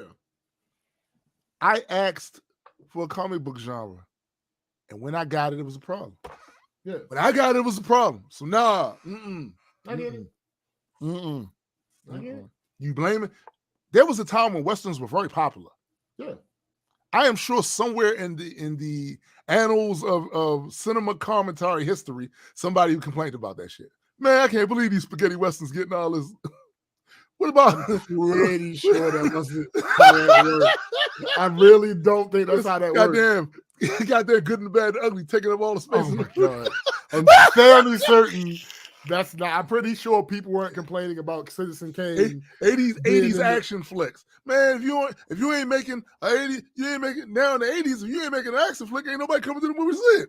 Now hold on. Tired of Arnold Schwarzenegger out there. I actually do believe that was a thing. Yeah, I do believe that was a thing. But that's the point that I'm making. Suck it up, Buttercup. Again, I agree. You're just being petty. Yes. Oh, the point. I told you. The objective point that you're making is absolutely true, except the cure to the symptom that you're giving them is not at all the fucking cure Fuck to 'em. the symptom. Fuck them. These motherfuckers was coming out here saying that they wasn't even supposed to be in cinema. So now it's a whole different energy with them. It's up for them. It's up for them. It's up. It's up. It's up. Oh God! Look, I'm just saying. I'm keeping it 100 with y'all. It's up with me and these motherfuckers because they all got a chance to shine and do their shit. And the moment the shit that I love finally became a thing, now all of a sudden, I can't believe this is some bullshit. I can't. Y'all motherfuckers need to stop. I can't even get an Oscar out here. I can't get a budget out this motherfucking alley. Fuck you. Fuck you. Go and do some one of them artsy fartsy ass films where there's a fucking sunrise just over garden hose or some shit for 2 hours. Go do that shit. I heard you running your mouth. That's not even. And then I had a nerve to see some of you professed comic book fans rolling over and showing your belly because you got yelled at once. Because one of the guys you consider to be legendary came out there and said some bullshit about the genre you say you liked. And y'all rolled over and showed your belly. Mm-hmm.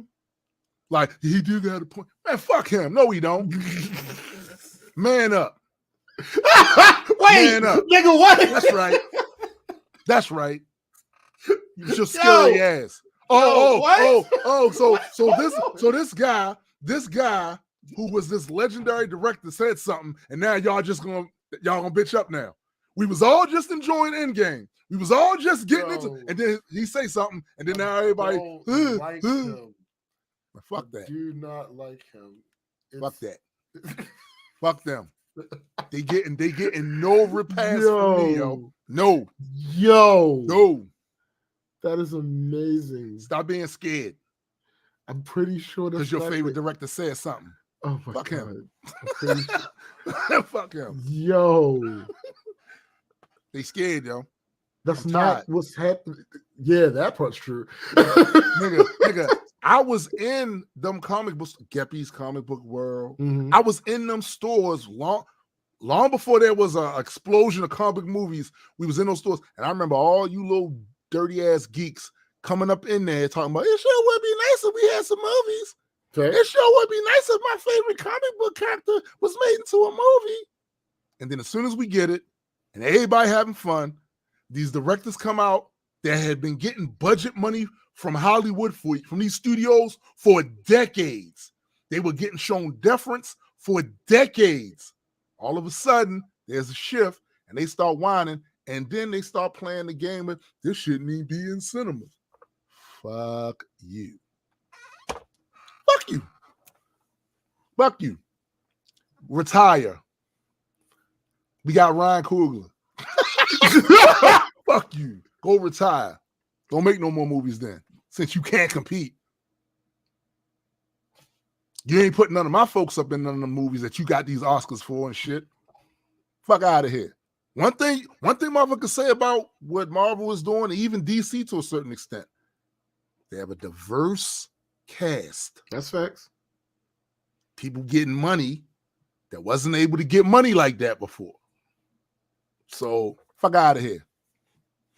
Your old Hollywood stomped on us. You did. You stomped on us. You made us look crazy. You need some drug dealers. Go get the black guys. We need some gangsters. Go get the Italians. You stomped on us. Need a butler. Go get that. We need a pimp. Yeah. You stomped on us. We need some hookers. Let's get these black women up in here. You stomped on us. You get no love from me now. Do better or retire. Go home. You made all the money in the world. Go home. Enjoy your shit. I wouldn't argue that point. I don't think they made that much goddamn money. I mean, they did all right. They did all right. Yeah, they did all right. If we was to look up their addresses. Oh, yeah, absolutely. Yeah, they did all right. They did all right. Yeah, you did all right. You got your yachts. You did your little red carpet shit for a little while. It's time for somebody else to do that shit. That's all I'm saying. Fuck that. Do better. Are you gonna give us your 20th gangster flick? Okay. All right. Okay. All right.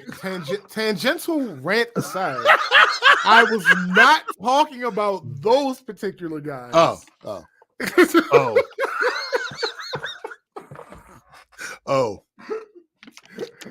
I was not talking about Scorsese and them. Man, fuck Marty, yo. Fuck Marty. I wasn't talking about Scorsese and them. I was talking about newer, modern, small directors. They have an actual complaint. Right. I'm willing to hear their complaint because they are newer. They're out here. They're trying to compete in the market. Blah, blah. I get that. But them old fucks, Marty and them. I'm not defending them. You tried to stomp on us. As soon as we got and they started doing it right around the time. This is what I mean by throwing a Snickers or a Three Musketeer in somebody's pool, yo. This is what I'm talking about right here. We was all having fun.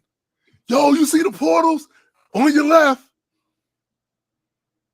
We was all having fun. And here they come with the salt. And then I had to see people that was enjoying it with me. Mm-hmm. They was literally saying the same thing. Yo, that was hard. Now all of a sudden get snooty like they some fucking movie critics and go, well, actually, it's not real. Fuck out of here. Fuck out of here. Oh, God. That ain't even really cinema. They got scripts, key grips, directors, cameras, actors. Fuck is you talking about? Fuck that. I mean, the new people, yeah. I'm willing to listen to their shit. Yes, Them old farts, nah, B, you had it your way. Hollywood was Burger King for you. You had it your way for a lot of years. Nah. Yo, I don't like you. That's it. Just an old ass clown. Such an old ass town. It's a young nigga shot. Such an old ass town. Just saying, man. Anybody got time for that? Nah. Yeah. You got Ryan. So do what you will. Yeah, that's us. We're done. Yeah, and with that, we want to thank all of you again. Oh, I told you something was gonna happen. Look, we want to thank all of you to join us once again for another day of shenanigans. With the Black Culture Geeks, the BCGz's. Be sure to go check out my man Jaded Nerd's YouTube channel. Absolutely. Jaded Nerd. Yeah. Also, do not forget to go check out my man Cyrus's The Mutants. Yep. Go check that out. Cyrus hit me up the other day. I didn't get a chance to respond to him yet, but he hit me up the other day about a potential topic he wanted to do. So we're gonna talk about that. Also, if you have not, go subscribe to the Multiple Entertainment channel and peep that latest. Yo, go watch that video, y'all. Deeper Dive. Go watch that goddamn video. Go watch that. Also, those of you that haven't, go check out majesticcomics.shop to get your issue 0 and maybe a t-shirt or a hoodie. It actually is hoodie season, so might want to snatch one of them hoodies. You know what I'm saying? And also be on the lookout on the fact that we are in the process of building up for the next Kickstarter for issue 1. Amazing. It's I love it. It's going to be amazing. And I think, Addy, do not forget Addy. He wasn't on the show with us today, but like I said, he's doing a lot of schoolwork now that he's gone back to school. So he'll be sporadically on the show back and forth, and he'll probably be sporadically streaming his gaming channel as well. So for my man SPJ. Oh, and before I leave, don't forget to go and stream Celestial War song on Spotify. It's up, and more songs are going to go up there. So follow the Extropy and Entropy profile on Spotify. So follow that, right? Because we're gonna be dropping more songs like all the time, Right. Lining it up. So, you know what I mean? So for my man SPJ, You. I am Tombstone the Dead Man. And for the greater multi-world entertainment family, we are out. Peace.